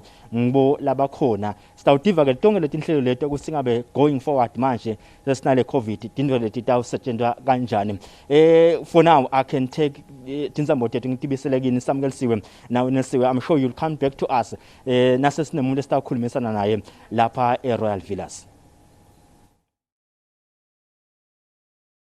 Sibonge kakhulu kuyo insatheli yalomsakato LinkedIn kule lokhona eRoyal Villas lapho khona simele umhlonishwa Ndunankulu ukuthi ethule inkulumo yakhe nge-recovery plan post COVID-19 lapha eveni kanti kulesikhathi ke emaswati lamahle sitawuva inkulumo yakhe minister waka finance neRickenback lebekathula nakathula emaphakelo elive eminyaka lo setulu sami kunjalo nelisive nje ukuthi ngabe uhulumende welive laseSwatini bekahleleni sengafika umkhuhlane iCovid-19 akule utsinzile tindzaba strategic roadmap lesafulwa ngawo umnyaka 2019-2020 lebesikhathi sisifukule umnovo phela welive uyathinza indzaba yaka commerce laba ithinza nayo ukuthi kubheka ukuthi indlela yekwenda ibusiness nelisithi indzaba thina lesithatha indzaba letabamelula uthinzele indzaba ukuthi kucala bothi na uregister ibusiness thatha emalanga lang 30 nyalo so uyakhona ngisho uhlede ekhaya ngelicingo lakho uyakhona ukubhalisa ibusiness yakho ngelanga linye ngemalanga lamathafu emva kwaloko kuregister ibusiness yakho so ucethile asive indvuna yaka finance ukuthi ngabe uhulumende bekahleleni kulomnyaka. Mr. Speaker, in 2020-21 fiscal consolidation continues to be our primary short-term goal. The overall objective is to bring government finances back on a sustainable path and prevent further accumulation of arrears, which hampers the performance of the economy at large. Fiscal consolidation will enable us to create the fiscal space through proper expenditure prioritization, budget allocation efficiency, and wider revenue mobilization. The budget I present to this Honourable House reflects the ongoing process of fiscal consolidation. We have managed to reduce the budget deficit as planned in order to contain it to financeable levels. We will continue to explore equitable measures that will improve the overall balance. Mr. Speaker, the budget for 2020-2021 displays an increase in recurrent expenditure by 8.4%. This has reduced the deficit to 3.6% of GDP compared to 4.4% of GDP in 2019-2020. Consolidation has proved to be a very challenging process, considering the needs for government operations and service delivery as presented by line ministries in their budget submissions. I believe that the work undertaken to come up with this budget is a step in the right direction towards a low fiscal deficit. On revenue mobilization, the expectation is that growth in our domestic revenue base shall continue. Ongoing strategies for improvements in the collection of value-added tax, company tax, fuel tax and personal income tax will reduce some of the revenue collection challenges we have faced in the past.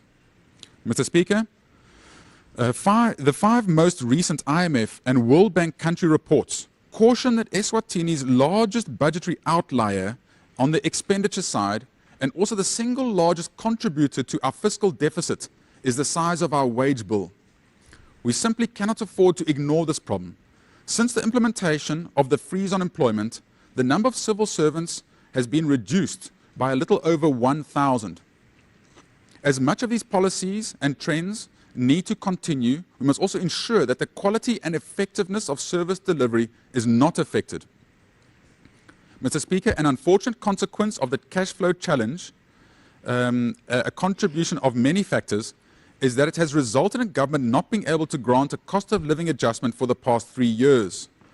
I'd like to thank the Public Service Associations and its members for being tolerant and understanding in these difficult times that we are trying to overcome. We have continued to provide and pay for notching that has taken place every year. However, this has only been a benefit for some civil servants. This notching has increased the national wage bill with an average of 1.5% annually. This year, we have budgeted 113 million emalangeni for notching and 227 million for a cost of living adjustment.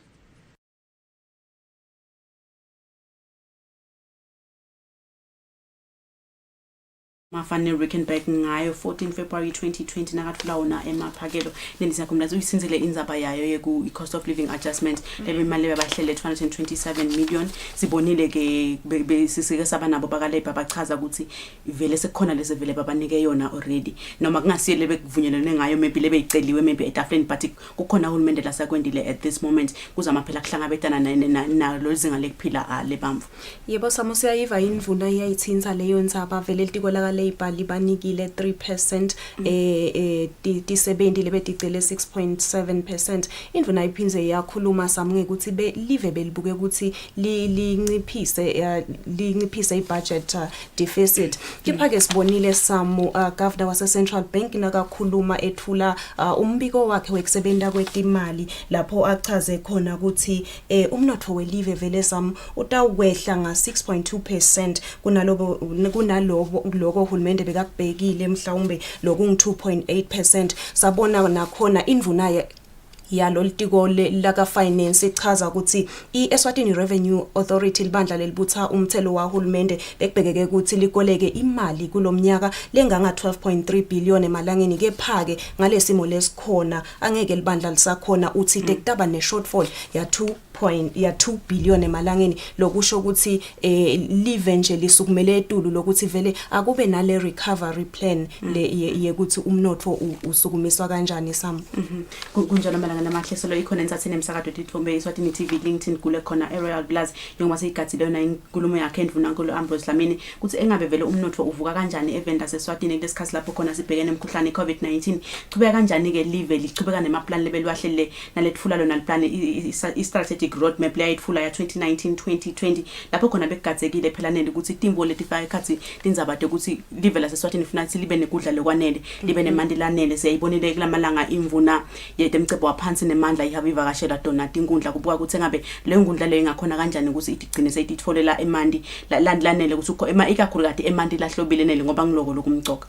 Yebo Samu, kanti ke le strategic roadmap esiphindze sikhulume nange public service ukuthi kubhekeke ukuthi ku deliver kube ne excellence kudo tisebenzi tembuso tyathi le strategic roadmap siyathinza netindzaba dabo social welfare ukuthi kufanele ukuthi sive sinakwe Samu kule ngaso sonke isikhathi so sibekile mbukela ukuthi umhlonishwani Vunankulu ngiletinye tintfo la tawutitsinza leto manje namahle kulesikhathi samanje solo nje siyachubeka siyabuka emuva thengabe uhulumende olivela seSwatini bekahleleni COVID-19 usengekefiki siphinde sibuyele kuye 14 February 2020 United Mafa ne Rickenback nayethula wona emaphakelo alivela lapha eSwatini eminyaka wa 2019-2020 sibuka dona tindzaba te food security thengabe live vele behlele ini ngetindzaba te ukuthi live likhona kuba nekudla lokwanele.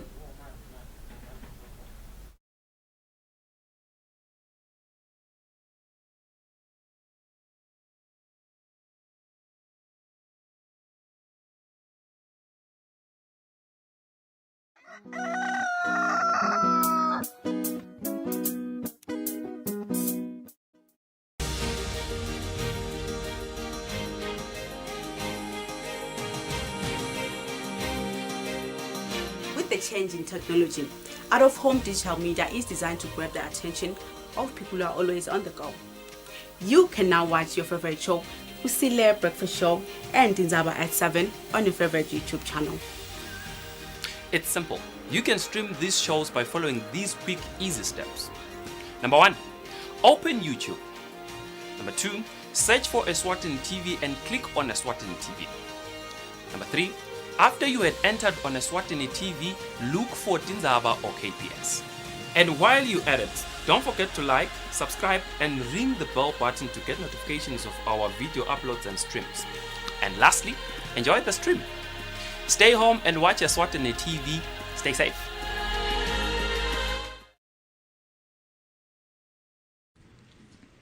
Mr. Speaker, government continues to prioritize the agriculture sector for investment in order to spur economic growth and overall acceleration of national development. The projects and programs attracting government budget in this sector are aimed at addressing food insecurity and rural poverty. A special thanks is directed to our cooperating partners for their continuous support to the country's agriculture sector. During the planting season 2018-2019, the country received good rains which had a positive impact on crop production. As a result, 96,773 metric tons of maize was harvested. This increase in production is also attributed to the Food Security Program, which provided subsidized farm inputs. Under this budget, government will continue to support the input subsidy program, with a budget allocation of 40 million emalangeni. It is envisaged that maize production and productivity will be improved as the country receives a grant of 34 million emalangeni from the Japanese government for procurement of agriculture machinery and equipment. This will help improve access to farming equipment by small-scale farmers and will significantly support maize production. The agricultural sector has received a lot of assistance from development partners to build its resilience and improve production. Several measures are being implemented in response to climate change, and these initiatives are ongoing to enhance production. A number of coordinated programs include the High Value Crop and Horticulture Project, the Fruit Tree Project, the Smallholder Market-led Project that have started to generate significant input for farmers. The farmers have been supported to diversify their production from the traditional sugarcane and maize production to horticulture and small stock production. This has seen a marked increase, especially in local vegetable production. A total of 3,627 metric tons was purchased by retailers from local farmers, with an economic value of about 40.9 million emalangeni over the past 6 months. Investments have been made to improve the marketing of such commodities through the construction of collection points and cold storage facilities in strategic locations around the country. Mr. Speaker, government has allocated funding to finance the implementation of projects relating to water harvesting and irrigation development. A total amount of 745.1 million emalangeni has been allocated in this budget to finance the Lower Usutu Smallholder Irrigation Project, Phase 2, where a further 6,000 hectares of land is earmarked for irrigation development. The construction of the main canal conveyance system to deliver water to the Matata area is over 80% complete. The goal of this project is mainly to improve the standard of living of the population in the project area through an environmentally sustainable process. Under this budget, a total of 1.6 billion emalangeni will be provided to the Ministry of Agriculture to ensure adequate service delivery for crop and livestock services, agricultural research, water harvesting, and irrigation development and commercialization of the agriculture sector. Mr. Speaker, government continues to implement a number of water and sanitation projects aimed at promoting economic and social development. To date, the national potable water coverage stands at 69%. Government will also be implementing a water supply and sanitation project in the Nhlangano Sipambanweni area in the Shiselweni region, funded by the World Bank, amounting to $45 million. This project seeks to provide potable water for domestic consumption, institutional and commercial usage, as well as improve sanitation coverage and the long-term management of water resources.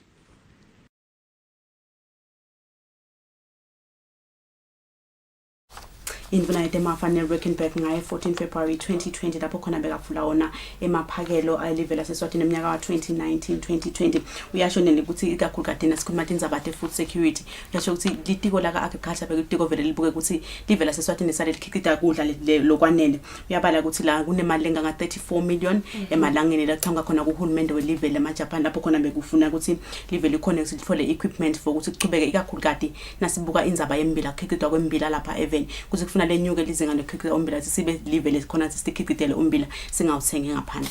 Iphinze yaveta ke Samu futhi indvuna ukuthi kubekwe imali enganga 40 bekwe imali enganga 40 million emalangeni kuthi kuthuthukiswe donate kulima lapha eveni kanti ke Samu simvile nayo umhlonishwa ndvuna nkulu kulamalanga akhuluma ngakho ukuthi sive semaswati phela asisukume salo silima singasalimeli nje ukuthi silima ukuthi uyadilimela ulimele nje ukuthi saloku babede indlala njengaloku kubhedvuka umkhuhlane weCovid-19 uvetile umhlonishwa ndvuna nkulu Samu wathi tinfo etitolo khula litiko ke la ka agricultural shito simtholile director agriculture washo ukuthi bona balitiko la ka agriculture benda tonke taba ukuthi lama services lolisito loldzingwa ngiso sive ukuthi ema communities la litsingako luvele likhona emiphakathini luvele likhona kuma communities abo washo ukuthi akhona ema-RDAs bakhona labasebenta kona ukuthi basite sive lababekile Samu emiphakathini ukuthi basite emaswati. Selo sikude nje tindzaba tekudla nelo wabala ukuthi kunemali enganga 1.6 billion emalangeni lapho khona hlelo thitawune kwalitiko la agriculture kakhulu kade sibuka ukuthi agriculture phela sisebenzisa kanjani ukuthi siyakhona ukukhicitela ukuthengisa ngoba nyala sakhicitela ukuthi sesikhicitela kudla kuphela but kuyadzinga ukuthi emaswati akhicitele ukuthengisa sibonile ukuthi nakuqala umkhuhlane iCovid-19 alihlanganisa ekhathi bo Eswatini nabo bonambodi basukumela etulu baya kubalimi khona etinkundleni sibalimi singanisitangani ukuthi sikhona ukuthi nikhona phela kukhicitela ukuthi nikhicitela ukuthi niyadla kuphela but imarket out there dikhona imarket dawo ema vegetable dikhona wabala naye umphathi wakhona kanambodi uthi kunema vegetables la khona nje fayikhathi bo spinach nawe maklabishi nabo tomatis lo ngawalima kulesikhathi lesi walimele ukuthi uyakhona ukuthi nawe uyadla kudla yakubeka etafuleni at the same time uyakhona kulimela ukuthi ulimele kuthengisa ngoba leti bhivo lidzinga kakhulu nyalo kulesikhathi lesi. Sibonile ke Samu naye namboda introduce lenye system agricultural market information system le system leyo ke Samu beyendelwe bona abalimi ukuthi bakhone ukuthi bateke babonakale Samu ukuthi manje bakhona so that inambodi tawubasita nabo ukuthi bakhone ukuthi bafake letilimo tabo emarket bathuthuke balimi sibonile ke Samu nayo ishido inambodi ukuthi sebangeduluko elikhulu lese bakhona vele balimi lese bakhona ukuthi bakhone kuthengisa leyo mkhicito yabo lokungelelinye livele likwenda ukuqinisekisa ukuthi tekulima tiyathuthuka lapha even isivile ke Samu indvuna ikhuluma nange water coverage ukuthi currently ime ku 60% ukuthi nalapho live so lo liyachubeka nekuthi lilethe mani lahlobile kuso sive semaswati. Isingafiki nje nelila kulenza yawo indzaba yemandi. Naye nambodi iswade utekilete indzaba ukuthi kunetilimo lesingadinaki nele kakhulu ukuthi yathi lana nasingalima letilimo leti singasilethela inzuzo. Kakhulu ngendzaba yetinyosi. Uthi imarket yetinyosi inyente kakhulu but veta kunabo Switzerland kunabo Canada lapho khona badzinga khona luju lelunyende kakhulu baveta ukuthi silive la seSwatini sesingasho ukuthi siselive lapho khona luju lelisete nanti tinvo letingetiwe sisebenzisa tindlela leti organic ukuthi sikhona maybe kucosha tilokatane elujini levu bafuna lolo luju lelo ukuthi sisilive lemaswati siyakhona ukuthi sichubeke sikhona kusebenzisa maybe babeke sangithi labanye basebenzisa umlotha sikhona kusuka tilokatane khona elujini levu sinawo lamathuba lamanyende neli kakhulu kade nizabeni tekulima ukuthi singawenda sinawo umhlaba sinawo emandi sisenawo emahlathi singakhona ukuthi sifuye dona tinyosi ukuze sitokhona ukuthi phela silivela seSwatini nathi sikhipitele kudla siphinde sikhona nekuthengisa ngaphandle. Lithi samultiko la agriculture nanoma ngabe uhlala edolobheni kulesikhathi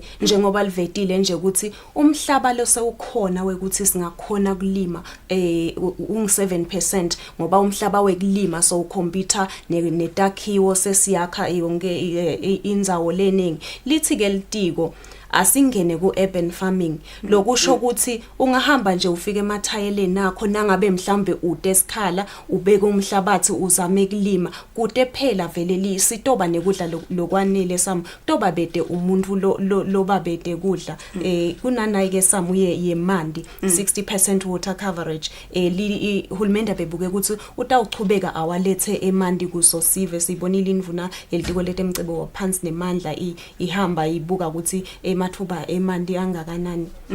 Ushido nayo indvuna ite mafane Rickenback ukuthi kuna around $45 million lothama khona ka African Bank Development Bank lapho khona kuthe ukuthi phela kube ne project lesukunyisa khona esifundzeni saseshiselweni yekuletha wona emandi lahlobile esiveni. Ngeke lamandi lawo ngekagcine ukuthi asithe thina swanathe kuphela but nalabanye bangibula ngathi bafuna kwenta business around eshiselweni bakhona ukuthi to have access to lamandi lawo. So lesiyachubeka silive siyachubeka sifuna ukuthi wonke umuntu agcine anawo emandi.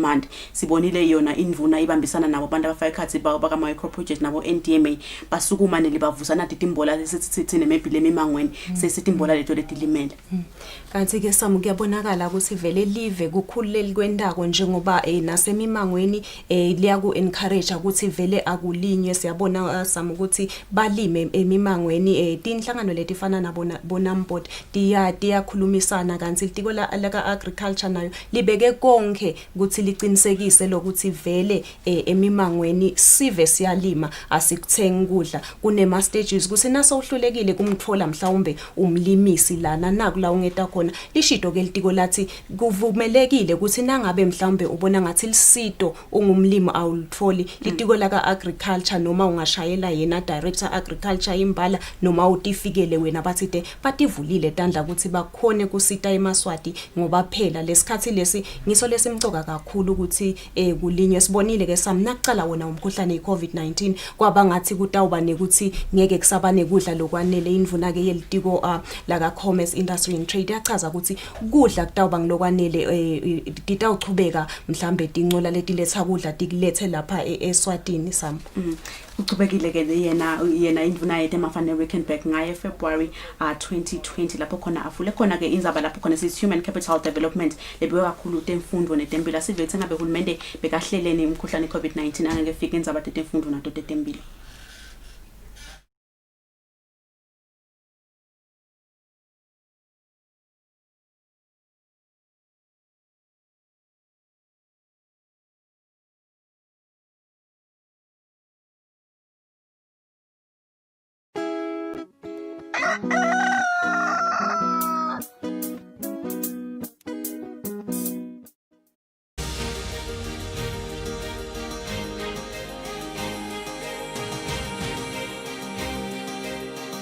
With the change in technology, out-of-home digital media is designed to grab the attention of people who are always on the go. You can now watch your favorite show, Kusile Breakfast Show, and Tinzaba at 7 on your favorite YouTube channel. It's simple. You can stream these shows by following these quick, easy steps. Number 1, open YouTube. Number 2, search for Eswatini TV and click on Eswatini TV.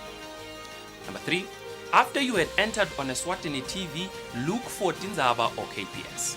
And while you're at it, don't forget to like, subscribe, and ring the bell button to get notifications of our video uploads and streams. And lastly, enjoy the stream. Stay home and watch Eswatini TV. Stay safe.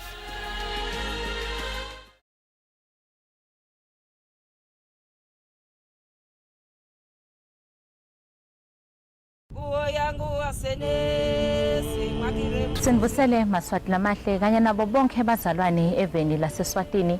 Igama lami ngingayandazwane Health Promotions Officer walohlelo lolushasha lolubitwa ngekuthi yi-Faith and Community Initiative kafishane FCI. Njengoba sisho sobe sikhuluma ngokusebenzisana nezibani. Bafundisi ngisho njalo namabani anebantu akhiwa abantu lebafikayo lebangela lamaswati lesikhuluma ngayo. And kuyindlela kuba ngiyona leyo platform lenye lekubonakala ukuthi singayisebenzisa kwabonakala even then ukuthi singayisebenzisa ukuthi sikhone ukuthi sifike kubo bonke abantu. Ikakhulu lubuke ukuthi bantu basitakale kwekuqala endzabeni yokuthi kwanze umsebenzi wokuvikela igciwane le-HIV la kangwane. But labantu bebathi disclose bona bathi sho bona sibanjani baphathekile bathandazelwe labo bantu labo nabativa bangcono bebasithatha hayi ngithiva sengiphilile mina asizange ngisho kanye ndakunika nje good example sibatshela zabayekela amaphilisi namhla ke ngide kutokhuthatha indvodza ntekuthatha babe kuthi asade isimo sakhe sengadi kumcoka ukuthi usade isimo sengadi kuze utokhombisa luthando lonalo emndenini wakho utokhombisa luthando lonalo nasemphakathini.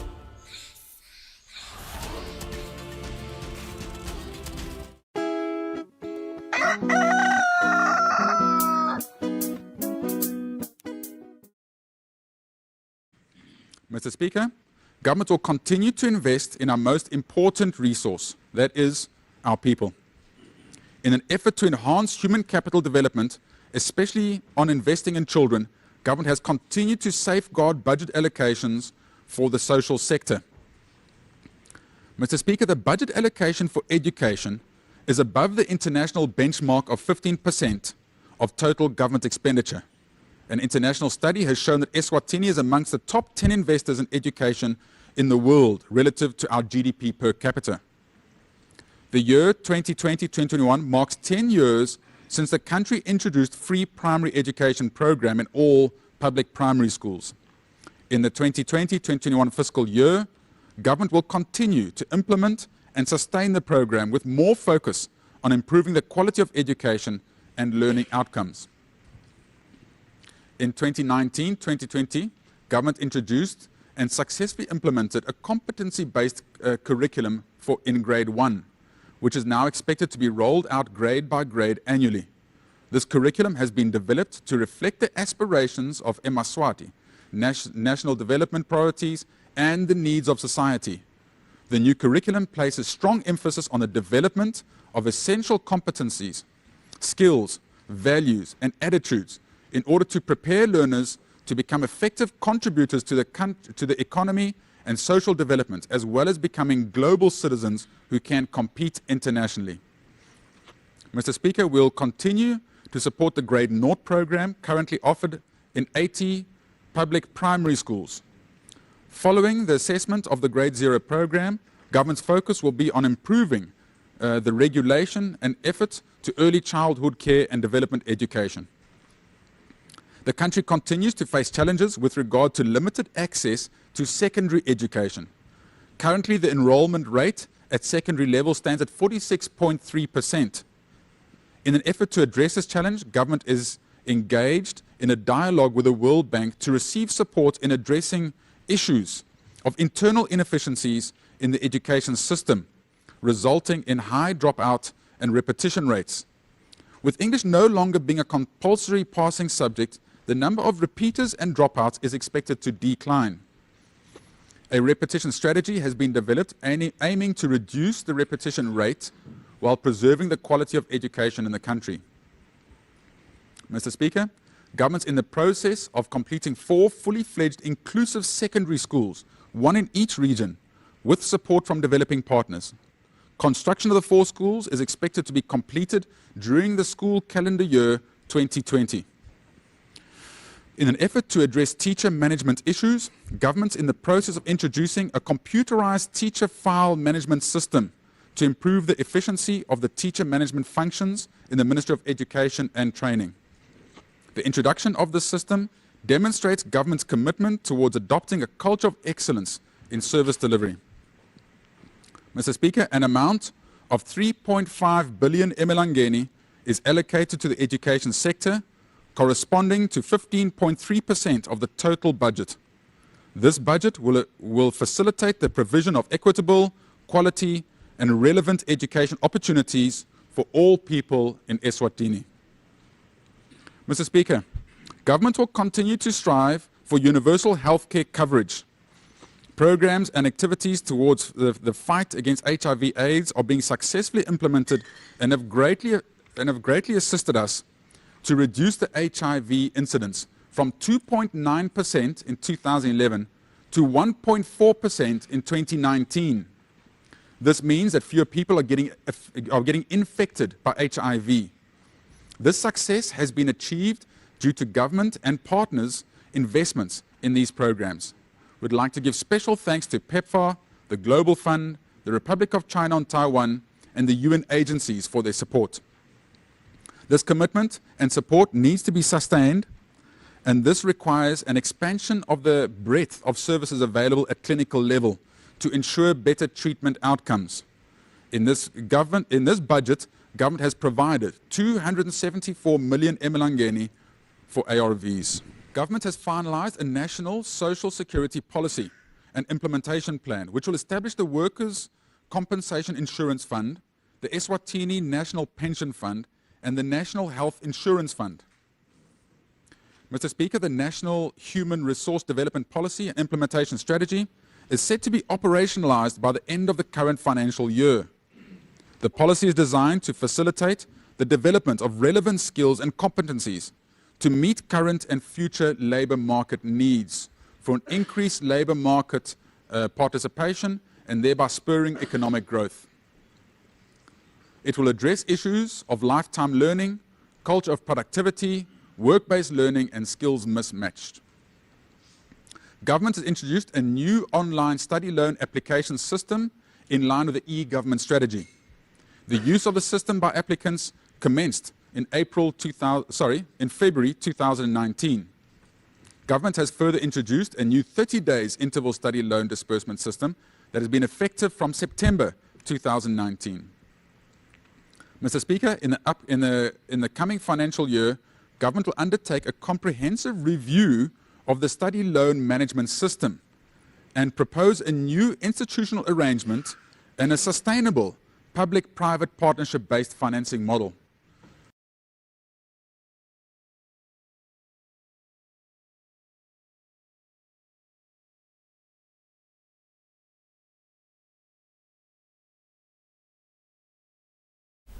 Invite emafane Reckenberg 14 February 2020 nakafuna wona emaphakelo ileve laseSwatini iminyaka 2019-2020 utsinza zona tindzaba tetemfundo nelethi it's been 10 years since kwa introduce a free primary education.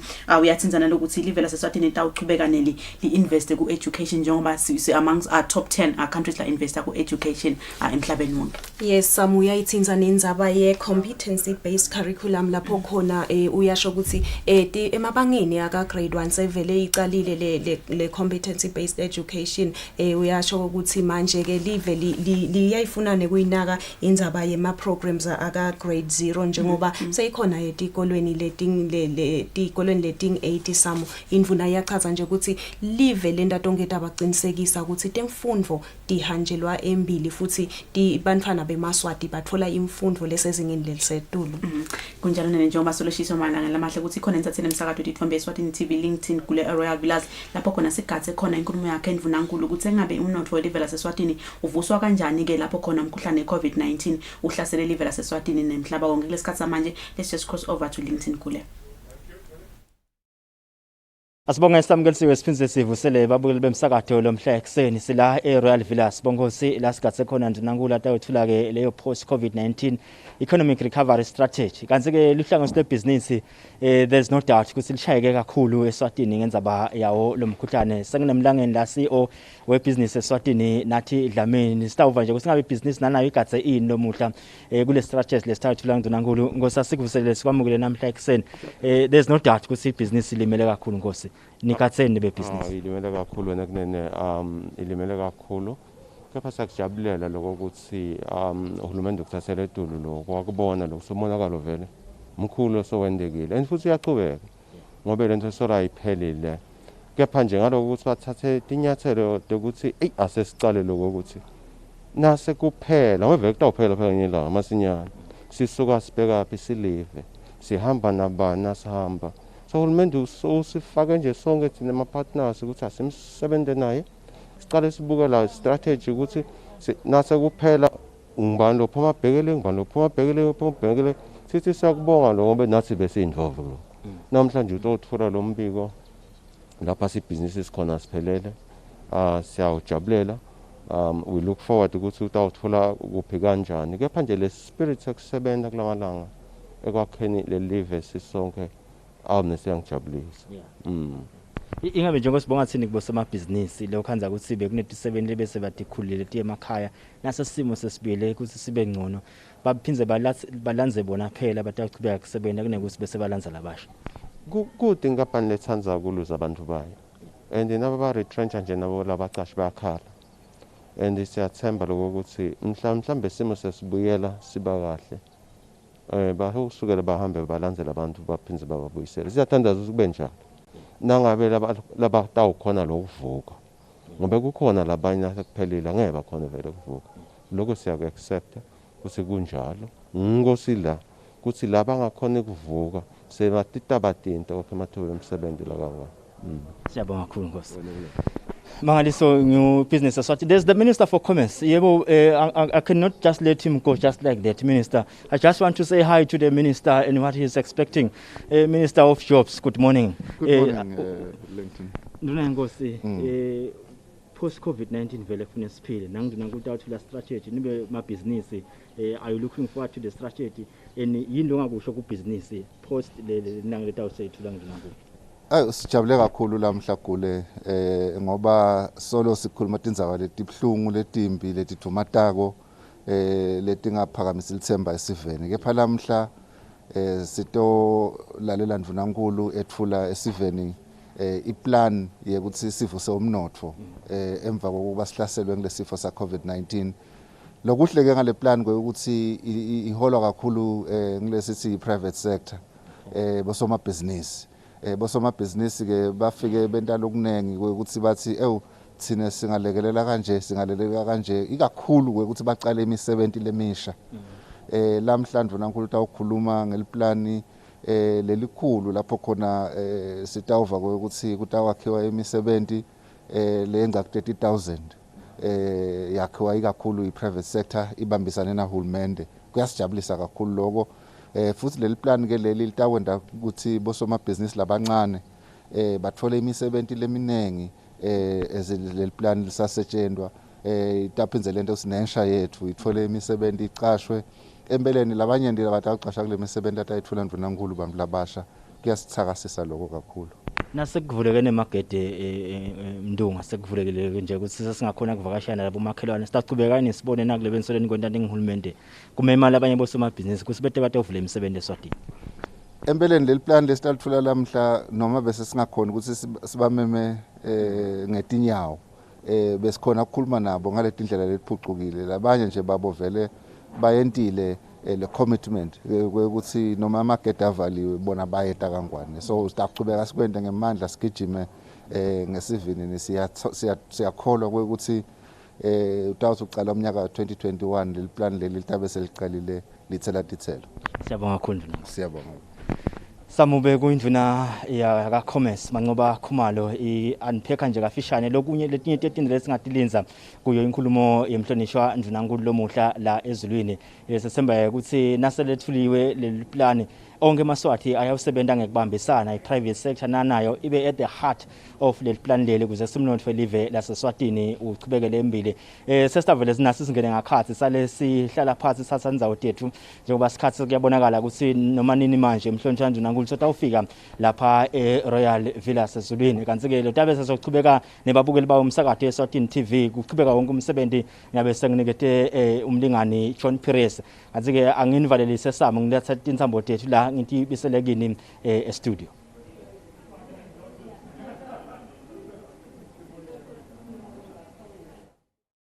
LinkedIn kulelo lapha eRoyal Villas lapho khona sigathe nganabovu inkulumo yakhe umhlonishwa Mvunankulu Ambrose Dlamini kuthe ngabe vele iplanetary litfula lokuvusa umnotho welive laseSwatini libheka phineli asimbonile kula khulumisa naye CEO wakhona ibusiness eSwatini nathi Dlamini achaza ukuthi lesikhathi lesi lapho khona bosomabhizinisi basele babuka ibusiness ngeliso lelinye basele babuka ukuthi engabe lokunemkhuhlane iCovid-19 ngicala yipi ibusiness sicala imisebenzi lemisha lokuqhubeka ivule nalabanye emathuba njengoba sibona umkhuhlane iCovid-19 bamfuso baqhubeka bayaleyo fanele baqhubeka inkampani ya retrencher so unyano isikhathi sesivele ecala lamanye amabhizinisi lata sustain moving forward. Impela Samu njengoba ibusiness eSwatini ke vele ibe lihlahlandlela ngoba naku ihambile yaya khona etinkundleni ngekusebenzisana ke nekubambisana nahulumende bahamba baye etinkundleni bacala ema firms lapho khona basita boma ke ukuthi bathunge sale kuqalwa vele lamabhizinisi kanti ke siyibonile nendvuna yakhona ka Commerce Industry and Trade manqoba khumalo lechazile ukuthi vele kule recovery plan lena le letawuthula umhlonishwa Mvunankulu babhekile ukuthi there'll be more investment eSwatini despite ukuthi mhlambe kusengadiwa ukuthi umkhuhlane iCovid-19 utawuphela nini yes but indvuna ithi sitawenda tonke taba ukuthi more investment isichubeke siphushe live liyembili sifukule umnotho welive Samu kunjalo now that you mentioned indzaba yayo indzaba yekumikisa wona lamafema kubomake ukuthi bamake bakhona ukukhithitela impahla mina bathi nayicala lendvu ba mention ukuthi sithathana tiqephu thina sithi sine tiqephu maybe tahamba tonyuko beta invest which means addresseka some of the issues lebetitshelile uhulumende welive laseSwatini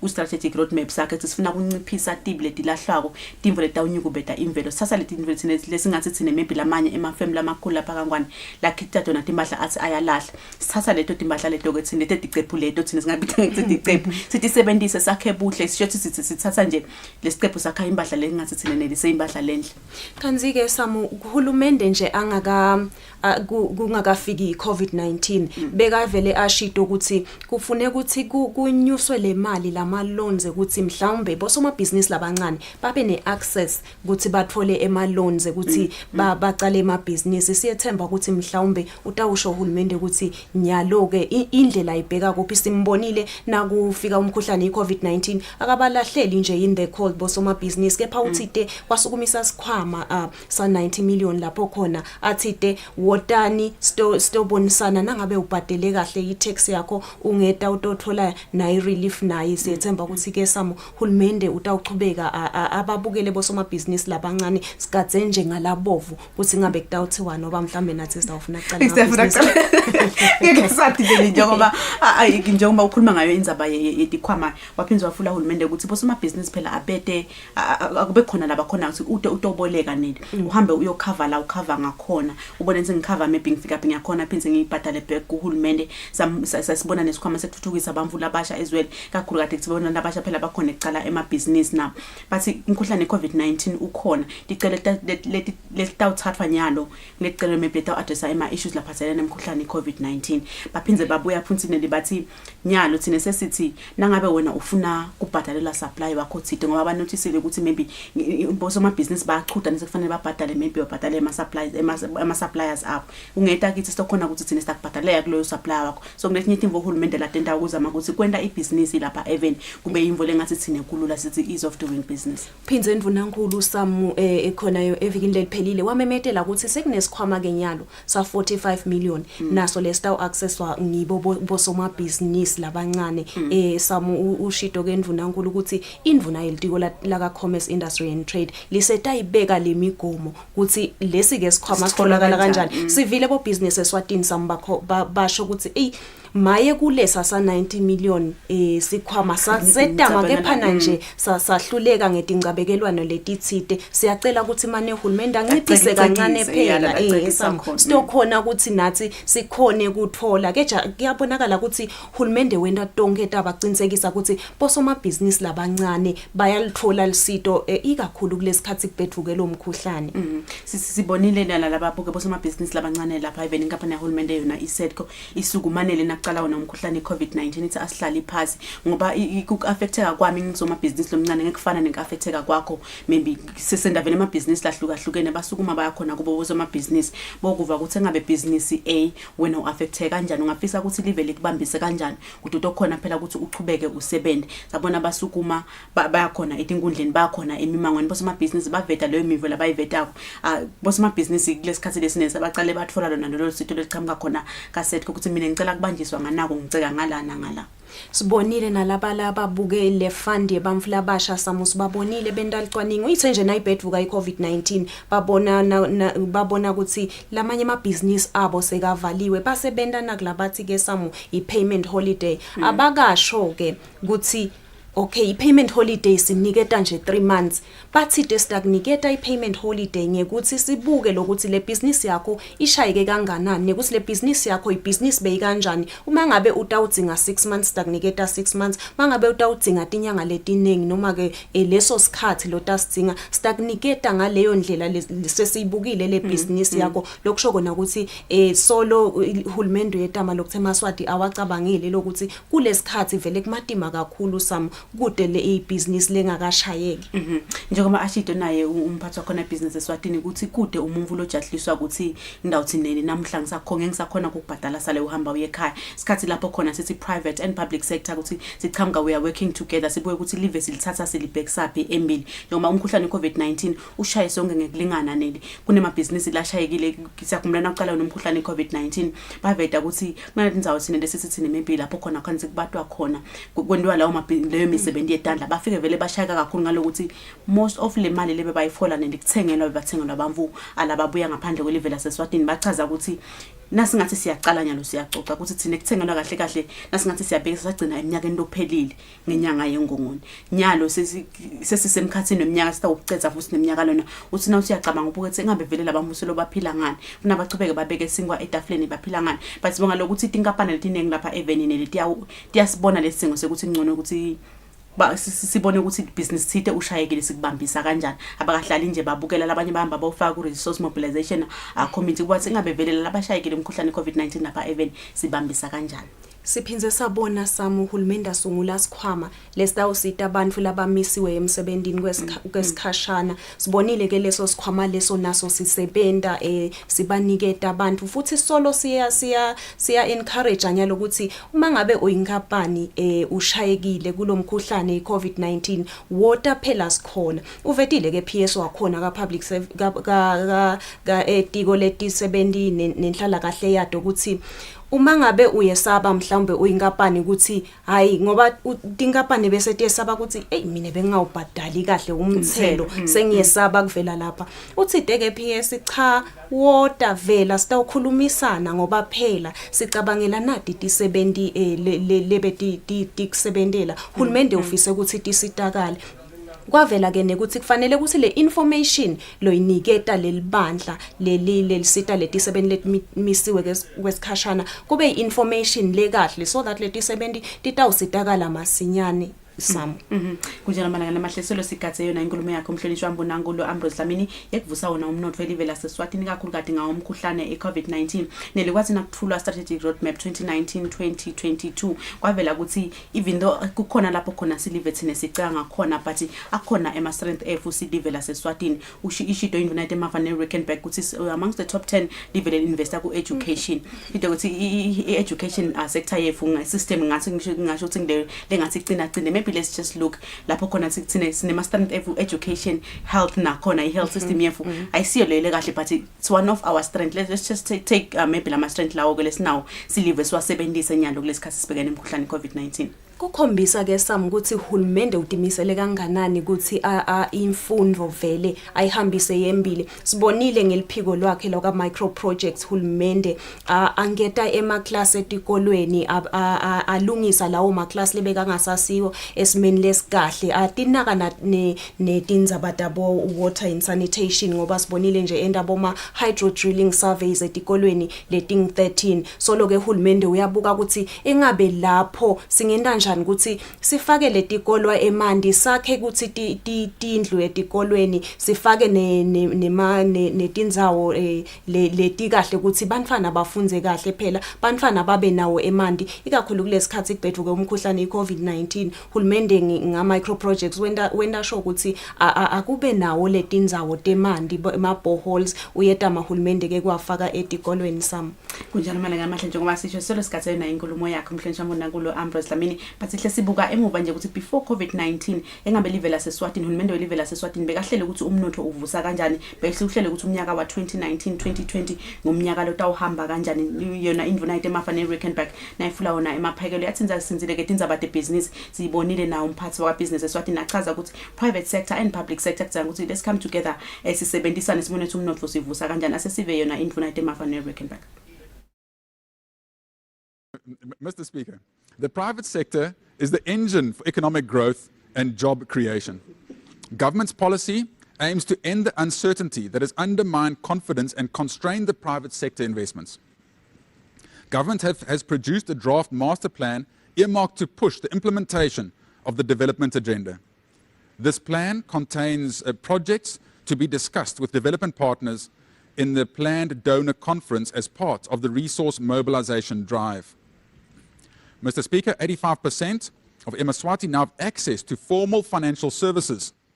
Financial inclusion is higher amongst women at 87% compared to men at 83%, and higher amongst adults residing in urban areas, which is 90%, compared to rural areas, 83%. Government will, in the financial year 2020-2021, develop and finalize the financial inclusion policy as well as legislation to improve access to development finance. The National Financial Education Strategy will also be concluded to provide a framework and roadmap to educate Eswatini financially. Mr. Speaker, Eswatini's national and cultural heritage are the main tourism attractions. Utilizing our national heritage endowment by realizing its tourism potential will provide Eswatini with significant benefits. Notwithstanding its current level of development, the tourism industry has made impressive progress. The country has been rated as the 5th best world destination to visit in 2020 by Lonely Planet, which is one of the leading global travel agencies. Eswatini is now known is now a known international tourist destination of choice, which strongly justifies development in tourism potential for the benefits it will provide to Eswatini. Mr. Speaker, government will review the tourism bill, which intends to create an enabling environment for the tourism sector to thrive. Mr. Speaker, the country endeavors to safeguard the environment, conserve wildlife and culture, ensure sustainable forest management, reduce meteorological hazards, and build a climate-resilient country. Eswatini stands to experience environmental degradation through water and air pollution, coupled with the indiscriminate cutting of trees and widespread littering. In addition, the country continues to be prone to extreme weather conditions. This results in an increase in natural disasters, which adversely affect socio-economic activities in the country. It is therefore becoming critical to strengthen the early warning systems and collaboration between the Meteorological Service and all affected sectors. The government of Eswatini launched a Clean Eswatini campaign named Kota Tibi. The campaign is being rolled out in the form of monthly nationwide cleanup campaigns undertaken every last Saturday of the month. Government's in the process of launching a tree planting campaign, which aims to create awareness and promote good environmental management practices. Mr. Speaker, the deteriorating performance and efficiency of the public enterprises is an increasing concern to government. Most of these entities are fully dependent on government funding, and only a few are self-sustaining. Some of these entities have continued to fall behind in PAYE and VAT payments, amounting to over 1 billion emalangeni. Therefore, government will conduct a study to streamline and enhance performance as well as sustainability of these entities. This is aimed at reducing the number of enterprises by merging those with similar mandates. In the medium term, government plans to develop policy guidelines for the establishment and management of public enterprises. Mr. Speaker, business connectivity and government service accessibility has been improved through the rehabilitation of some of the obsolete central infrastructure and equipment. This includes replacement of the government core network equipment and security. In 2020-21 financial year, government will, with the assistance of development partners, further digitize its service as well as extend networks to the Tinkundla service centers and health facilities. Government will continue with implementation of projects at the Royal Science and Technology Park, which includes completing the construction of the one-stop shop service center, currently at 83% completion. The service center will give assistance to the administration and implementation of the Special Economic Zone program and house a temporary quality testing and assurance lab, which is intended to enable the execution of the bioeconomy strategy. Mr. Speaker, government will continue to scale up the National Data Center, which is now operational, and to mitigate and modernize the government ICT architecture. Furthermore, funding has been secured for building a data recovery center.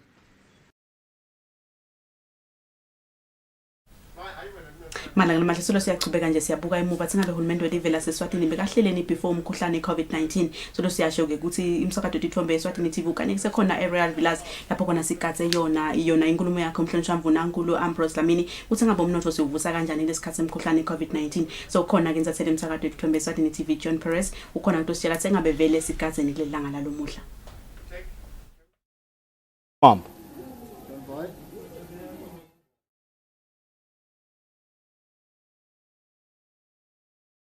Angifise ngivusele lapha eRoyal Villas ezulwini libitho lami ngiLinkedIn kule special coverage lesi semsebenzi lomkhulu lokubheka ukuthi wendiwe nguNdunankulu Ambrose Mandulo Dlamini lapho ke atawuthula khona lengaselihlaka lokuvusa umnotho kuthiwa yi-post COVID-19 economic recovery strategy kubuka ukuthi njengoba live lihlaselwe kulomkhuhlane besolo siku partial lockdown yase ya isole lockdown angeke sihlale simo sinje kubhekile ukuthi umnotho uphefumule live liqhubeke liyembili nginemlingani ke John Perez John angivusele nawe singikwamukele futhi kulolu msebenzi omkhulu nakangaka I'm sure you got a chance just to have a glimpse at the program today. What can we expect?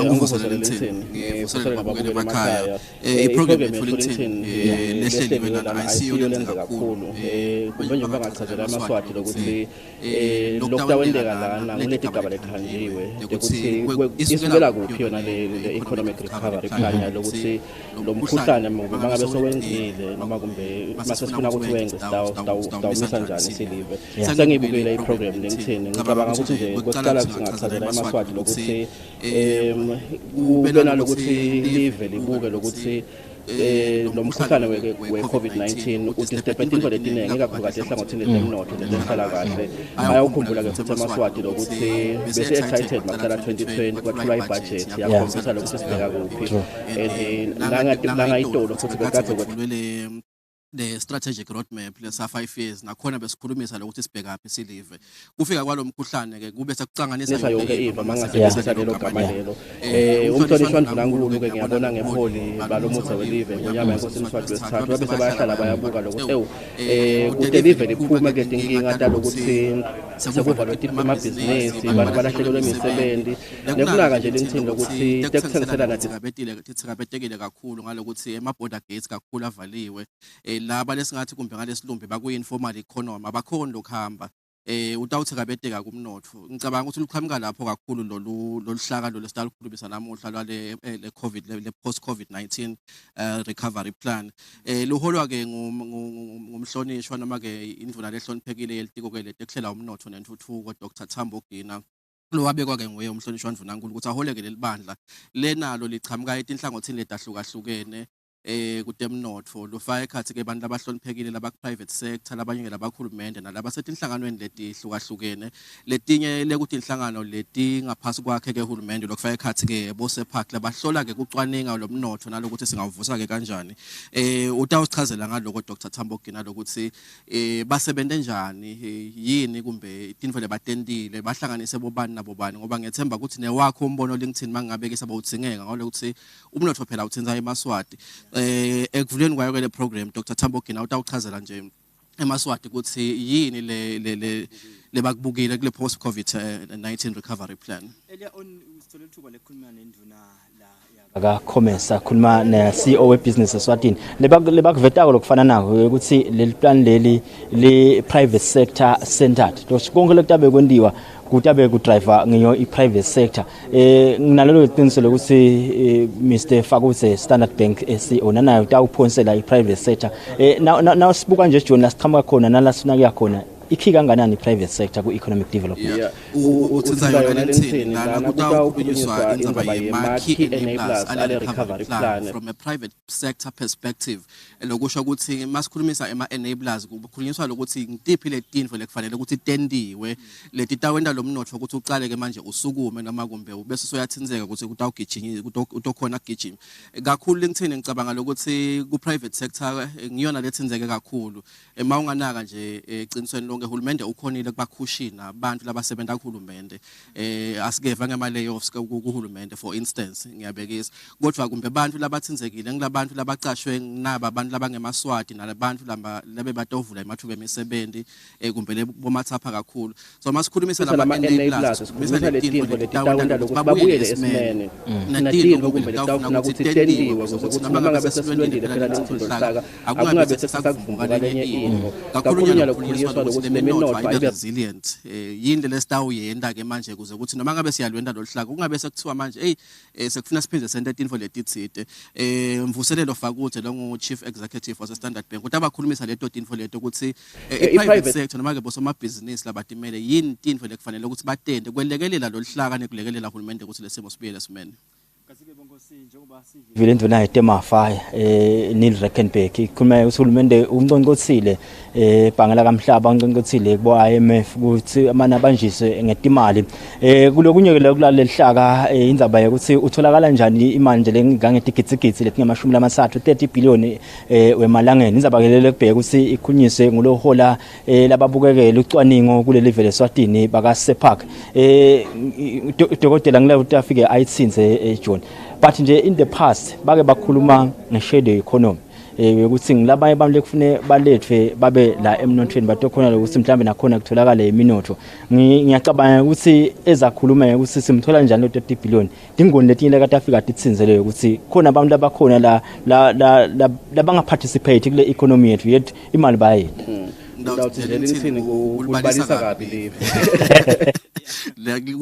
kule sector leyo loyishoko ngalokuthi maku project kumbe labo GDP gross domestic product level elingakhona lokubona kahle lokuthi libafake noma lingabafaki because mostly ukhanza nalokuthi ba comprise of what we call the unbanked sector le mali kumbe banayo but ayikho lela sitawubona khona ukuthi wogwabane le mali uyayifaka ebhange ufaka malini iyathe leyo mali leyo kuya malini kuhulumende ukuthi overall nje lokho lokwentiwa ngiloyo muntu le asengithi uyathengisa kodwa ukule shadow economy asikhona uku-accountela ukuthi kungena emalini lechamuka kunayo sector nayo bakumaphi futhi ama-sectors lawo njengoba ke soyithinzile gwabane Dr. Sacolo utabe akhulumisa ke indzaba yokuthi le mali letigitsigitsi letingemashumi ke lamathathu 30 billion le yingcenye yaloluhlaka itholakala njani ukuthi kumbe loluhlaka ngathi kumbe lifinancewa njani kuze ukuthi lube ngiloko lolingiko noma likhicite ke inzuzo lengalingana lo 30 billion which would be a meaning contribution to the economy kodwa kumbe lokunye LinkedIn loku exciting for me ngolenza bayalo ukuthi sikhulumisa indzaba yalo ukuthi ngu30 billion we recovery plan nga February March besikhulumisa indzaba ya almost 20.4 billion was it 22 billion in we budget lebekayithulile ke uhulumende sesifuna kubuka lokuthi lawo ma resources lawo ngabe kumbe angaba ingcenye yini yetaba letendiwa uhulumende kwelekelela lesimo besikhona nekuthi nje sikudumisa lokuthi uhulumende phela lengithini ukhonile lokulanza laba kasepark ngathi ngiyona njini noma kumbe I-think tank yale live ngalokuthi mawubuka iholo Dr. Sacolo. There are young people there, all highly educated. They specialize in research, in analyzing government policies to say, hulumende kuyakusebenzela yini lokhu kakhulu. Masikhulumisa nje indzaba yokuthi sifuna kuphuma kule nkinga leti, sifuna kubuka lokuthi bacwaninge bakhanza ukuthi yini lokungasebenzela live kulesimo lesimatima kangaka. Sila Real Villas sikhathe khona inkulumo yemhlonishwa Ndunankulu athulake luhlaka la lekuvusa ke umnotho welive laseSwatini kanti njengoba sike sachaza earlier on sisekusile breakfast shona ukuthi qhamuka kunasiya strategic roadmap seminyaka lesihlanu le nakhona kwaba netingoni letitsinzwako ukuthi tawuqiniswa tingoni ke futhi letifike tashayeka kulomkhuhlane weCovid-19 kanti ke lo munye lodlala enzima mhlambe size sifike la sikhona khona lomuhla ngumhlonishwa deputy prime minister lophinze abe ngusihlalo wale libandla lelibuka ke lesehlakalo salomkhuhlane yini irole yakhe lekabe atayedlala namhla la lingithini iprotocol ithi manje liphini ke lemhlonishwa Ndunankulu alisukumise Ndunankulu welive ongiyena atabe alwethula lolihlaka siyade ukuthi ke ongehla Ndunankulu singabe vele lokunjena elongena kwemakhosi ukuthi afole uhulumende wenta ini ngicabanga ukuthi strategic nekuba khona kwakhe ke liphini Ndunankulu litawusukumisa Ndunankulu ngalokuthi umhlonishwa Ndunankulu ubeke liphini lakhe ukuthi kube ngilo lelihola noma libe ngusihlalo waleli bandla lelibuke lokuthi lomkhuhlane siwulwisa kanjani leli sikubita ngalesilumbi ukuthi response team unesithombe ke lesicacako lokuthi ungakanani umonakalo lo wendiwe ngilo COVID-19 liphini ke lemhlonishwa Ndunankulu ngicabanga ukuthi makasokumisa Ndunankulu utawusichazela lokuthi sebende ini ngikuphi lapho kushoda khona lolihlaka ngikuphi lapho litawufike lingene khona kuleti khala letivulekile kwabani mhlambe lo singena ku periods nyalo yawuba key ezi umnotho uphakama inzaba yabo social security social policy yelive legcile kakhulu esini ningabe nebantu abadzalana nabo basitakala njani ngiyakhumbula Ndunankulu wayigcizelela kakhulu nakathola le strategy ingabe bona John nangumnotho uyakhula kuba sitangani kusilive libuyele lime ngetinyalo ikakhulu kati kule welfare yakho angathi mangiphendula kahle ngibane kodwa mawunganaka lokuthi angeke sesende lutho kuma plans elive singabakhulumi labadzala ikakhulu kade mawubuka ukuthi ema programs lamanengi ema pioneers alawo ma programs lawo kuba course elive lokuthi labantu abadzala kube ngibona labanakekelako mangabe ke kulimala live kutemnotho lokusho ukuthi I-revenue le generator live kwakhe nje imali dalo live ayaceka lawo ma structures lawo seyitawubuya phi ke le mali yekubhadala abogogo through lawo ma social security programs lokungabangela lokuthi kumbe noma ngabe uhulumende bekacabanga kube inyusela abogogo nabomkhulu imali mangabe lo mnotho uceka uyawukhanza ukuthi siyawubona nakulesi kubonile ngabo cost of living adjustment ukhanze ukuthi athi sakhonti 70 tembuso kunyuselwa leyo mali kungendeka kona lokho nakubogogo kumbe mangabe uhulumende bekangeti aluthula lolihlaka lolo so ngidathi mina kubantu abadzala kuyinfo kodwa noma kumbe kuyinfo le exciting ukuthi uhulumende bekangachamuka nemasu ekuthi manje singakafiki lapho khona uhulumende atathi sobeka etandleni hlokathi bogogo Nkosi yami ngiyaxolisa kude imali lenganipha yona lolihlaka ke lihlose kulungisa tinfo leti njengaleto lingithini ukuthi kusasa bogogo nabomkhulu bakwathi lokuthi imali ebebayitfola bachubeke bayithole nekuthi uhulumende abuke lokuthi angachubeka yini abangedela ngalokuthi phela lo mnotho utabe solo uchubeka uhamba ngendlela lejwayelekile kungasibo bona bogogo kuphela lingithini nato leti 70 tembuso uhulumende uhlose lokuthi lo mnotho uchubeke ube stable noma njengoba ngeke ngabekisa before uchubeke ube resilient likwadi live kuchubeka lisimame litimele likwadi kutinaka nehlangabetana netitsingo lelinato ema issues la khona John njoba Mr Mvuselelo fakuthi CEO we Standard Bank utabeke abuka lama enablers leli tinto lekufune tendiwe tigijime ngemandla kuze kuthi leli plan lisebente kepha ke kune tinto letinye leti key le kuthi sibuka lokuthi sitawenda ini khona lekufuneka nakhona kungendiwa singawathika lama emabhokisi la kangena uhulumende office letinye letendekile privatization yabo CTA kusabuyele in fact not privatization per se abuyele abe under ministry yaka works. Those are some of the things letendekile ngoba imali basibe ilahleka kakhulu. Lokunye lokukhulu indzaba yama ghost employees uthe uhulumende ufuna sale baba nanaku bathini biometric system ate wathi vele ukuthi bantu babala kahle bakhona. Those are some of the things John lebekhanza ukuthi weshibile uhulumende ibale tool but kanje silabantu abawonakala ukuthi bakuphi. While he's addressing the enablers of the plan ukuthi there are certain things ekufune tivele ukuthi lokhu ekufuna sikulungisa. Kunjalo ngoba ngicabanga ukuthi ngidawukhulumisa komuntu lo consent citizen uphinza ngikhulumisa ngomuntu lo intatheli njengoba ngibeka lesibonako letinthini kwekucala lengithini ngicabanga lokuthi emaswati anayo irresponsibility ukuthi angaphele kukhomba ukuthi level iyanjani embili akhombe kuhulumende. Mina nawe lengithini sine responsibility yekwenta lokungeko kuze ukuthi le level lingachubeke nekulahlekelwa imali unnecessarily. Uhulumende uhambe wazwabeka lenhlangothi lwathiwa ukuthi anti corruption unit nyalo kunanathi into dabophokha nalokwa nalokwa kodwa ngizama lokuveta lengithini lokuthi I think iliswati ngalinye nangalinye lengithini line responsibility ukuthi lapho lalikhona khona alidlale inzima letsite kuze ukuthi letikhala kungathi uhulumende uyativala but itivulwa ngilabantu uhulumende lakangababoni uyabona. Ama ghost employees for me lengithini akusibo nabantu uhulumende lakabhadatha abasebenzi ngulabantu leka babhadalako bakhona namsebentini phinze bavule naletinye tikhala uyabona ngalokuthi ngake ngikhuluma lento ngithi basebenzisa nagama lokuthi idlala ikhungelo yokhona sisho lekufana ufuna sale sisicitha leso lengithini ngalokuthi sinalo mkhuhlane wona lo lengithini sengizama nje lokuchaza lokuthi at the end of the day lengithini sina responsibility singemaswati ekungakwendi info lecekisa lomnotho because kunabantu abethu la ngemuva uhulumende la kabafundisile labadzinga lemisebenzi labanye ke ngalokudla lawo ma resources lawo ngicabanga ukuthi bayalimata le live lengithini kunesingakusho ngaloko but I think in a nutshell we all have a responsibility kumbambisa uhulumende makachamuka nalamasu njengoba le strategy lesimaka sibekile sitawudzinga abantu ukuthi bachubeke neku provide a service lengiyo emisebenzini bayile emisebenzini futhi ba deliver according to the expectations aleyo misebenzi lababekwe kiyo. Royal Villas last katse khona mhlonishwa ndinankulu ukuthi ade uthula ke luhlaka lekuthi umnotho welive laseSwatini ngabe uvuswa njani usimama njani sisabhekene nalomkhuhlane weCovid-19 lesingakubika nje singakhathi tikhona tindvuna lesevele ke tifikile ngibona indvuna ka agriculture ka education nendvuna ya ka commerce netinkundla housing ukhona na finance ukhona kuthi lo msebenzi songaqala noma nini kanti ke njengoba bongosi ngadi mina ukuthi nakuvela ndvuna nkulu lokubatali kulesikhathi lesi batha ugasa ukuthi utayitsinza indzaba yetemfundo ukuthi ngabe tikolo abo form 3 bo standard 5 kwente kanjani etikolweni.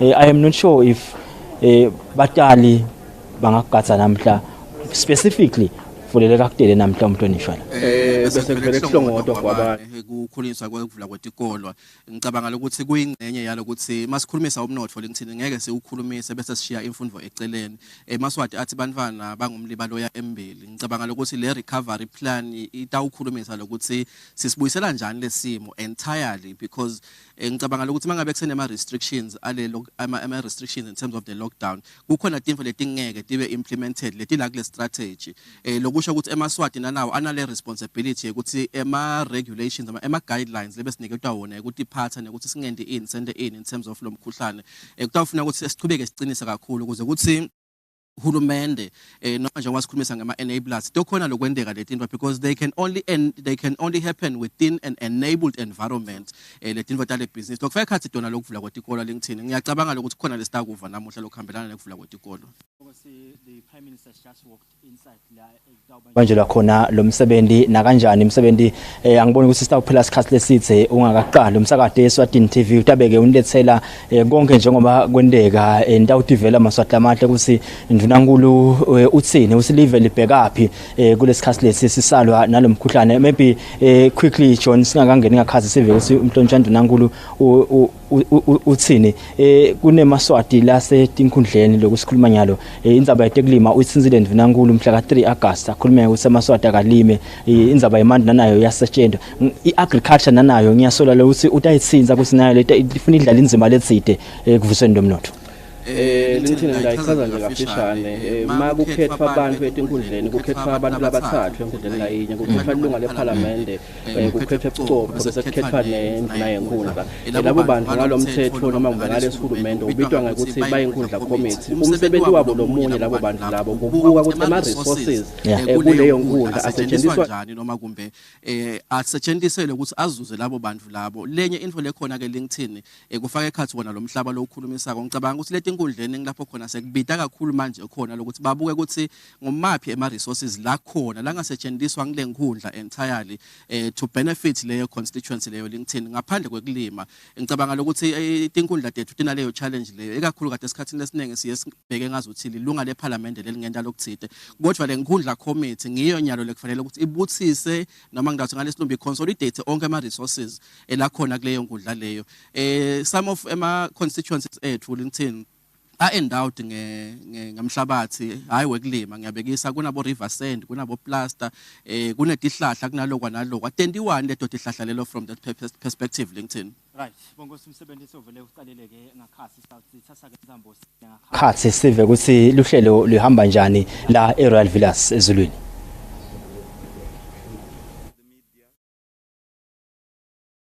Distinguished guests, ladies and gentlemen, we are greatly honored today to have His Excellency, the Right Honorable Prime Minister, with us in this very important event. Your Excellency, before we continue with our program, allow me, Your Excellency, to request that we open this event with a word of prayer by the Principal Secretary in the Ministry of Home Affairs.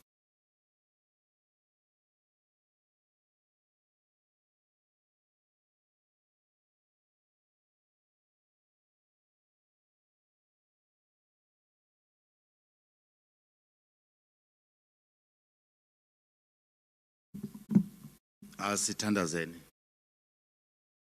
baba uthlo ingcwele egameni lika Jesu waseNazaretha sita kuwe ekseni ngokukholwa Nkosi ukuthi unathi imihla nemalanga ekuphila kwethu sita Nkosi nana live lakithi leMaswati sita Nkosi indlovukazi nema nenkosi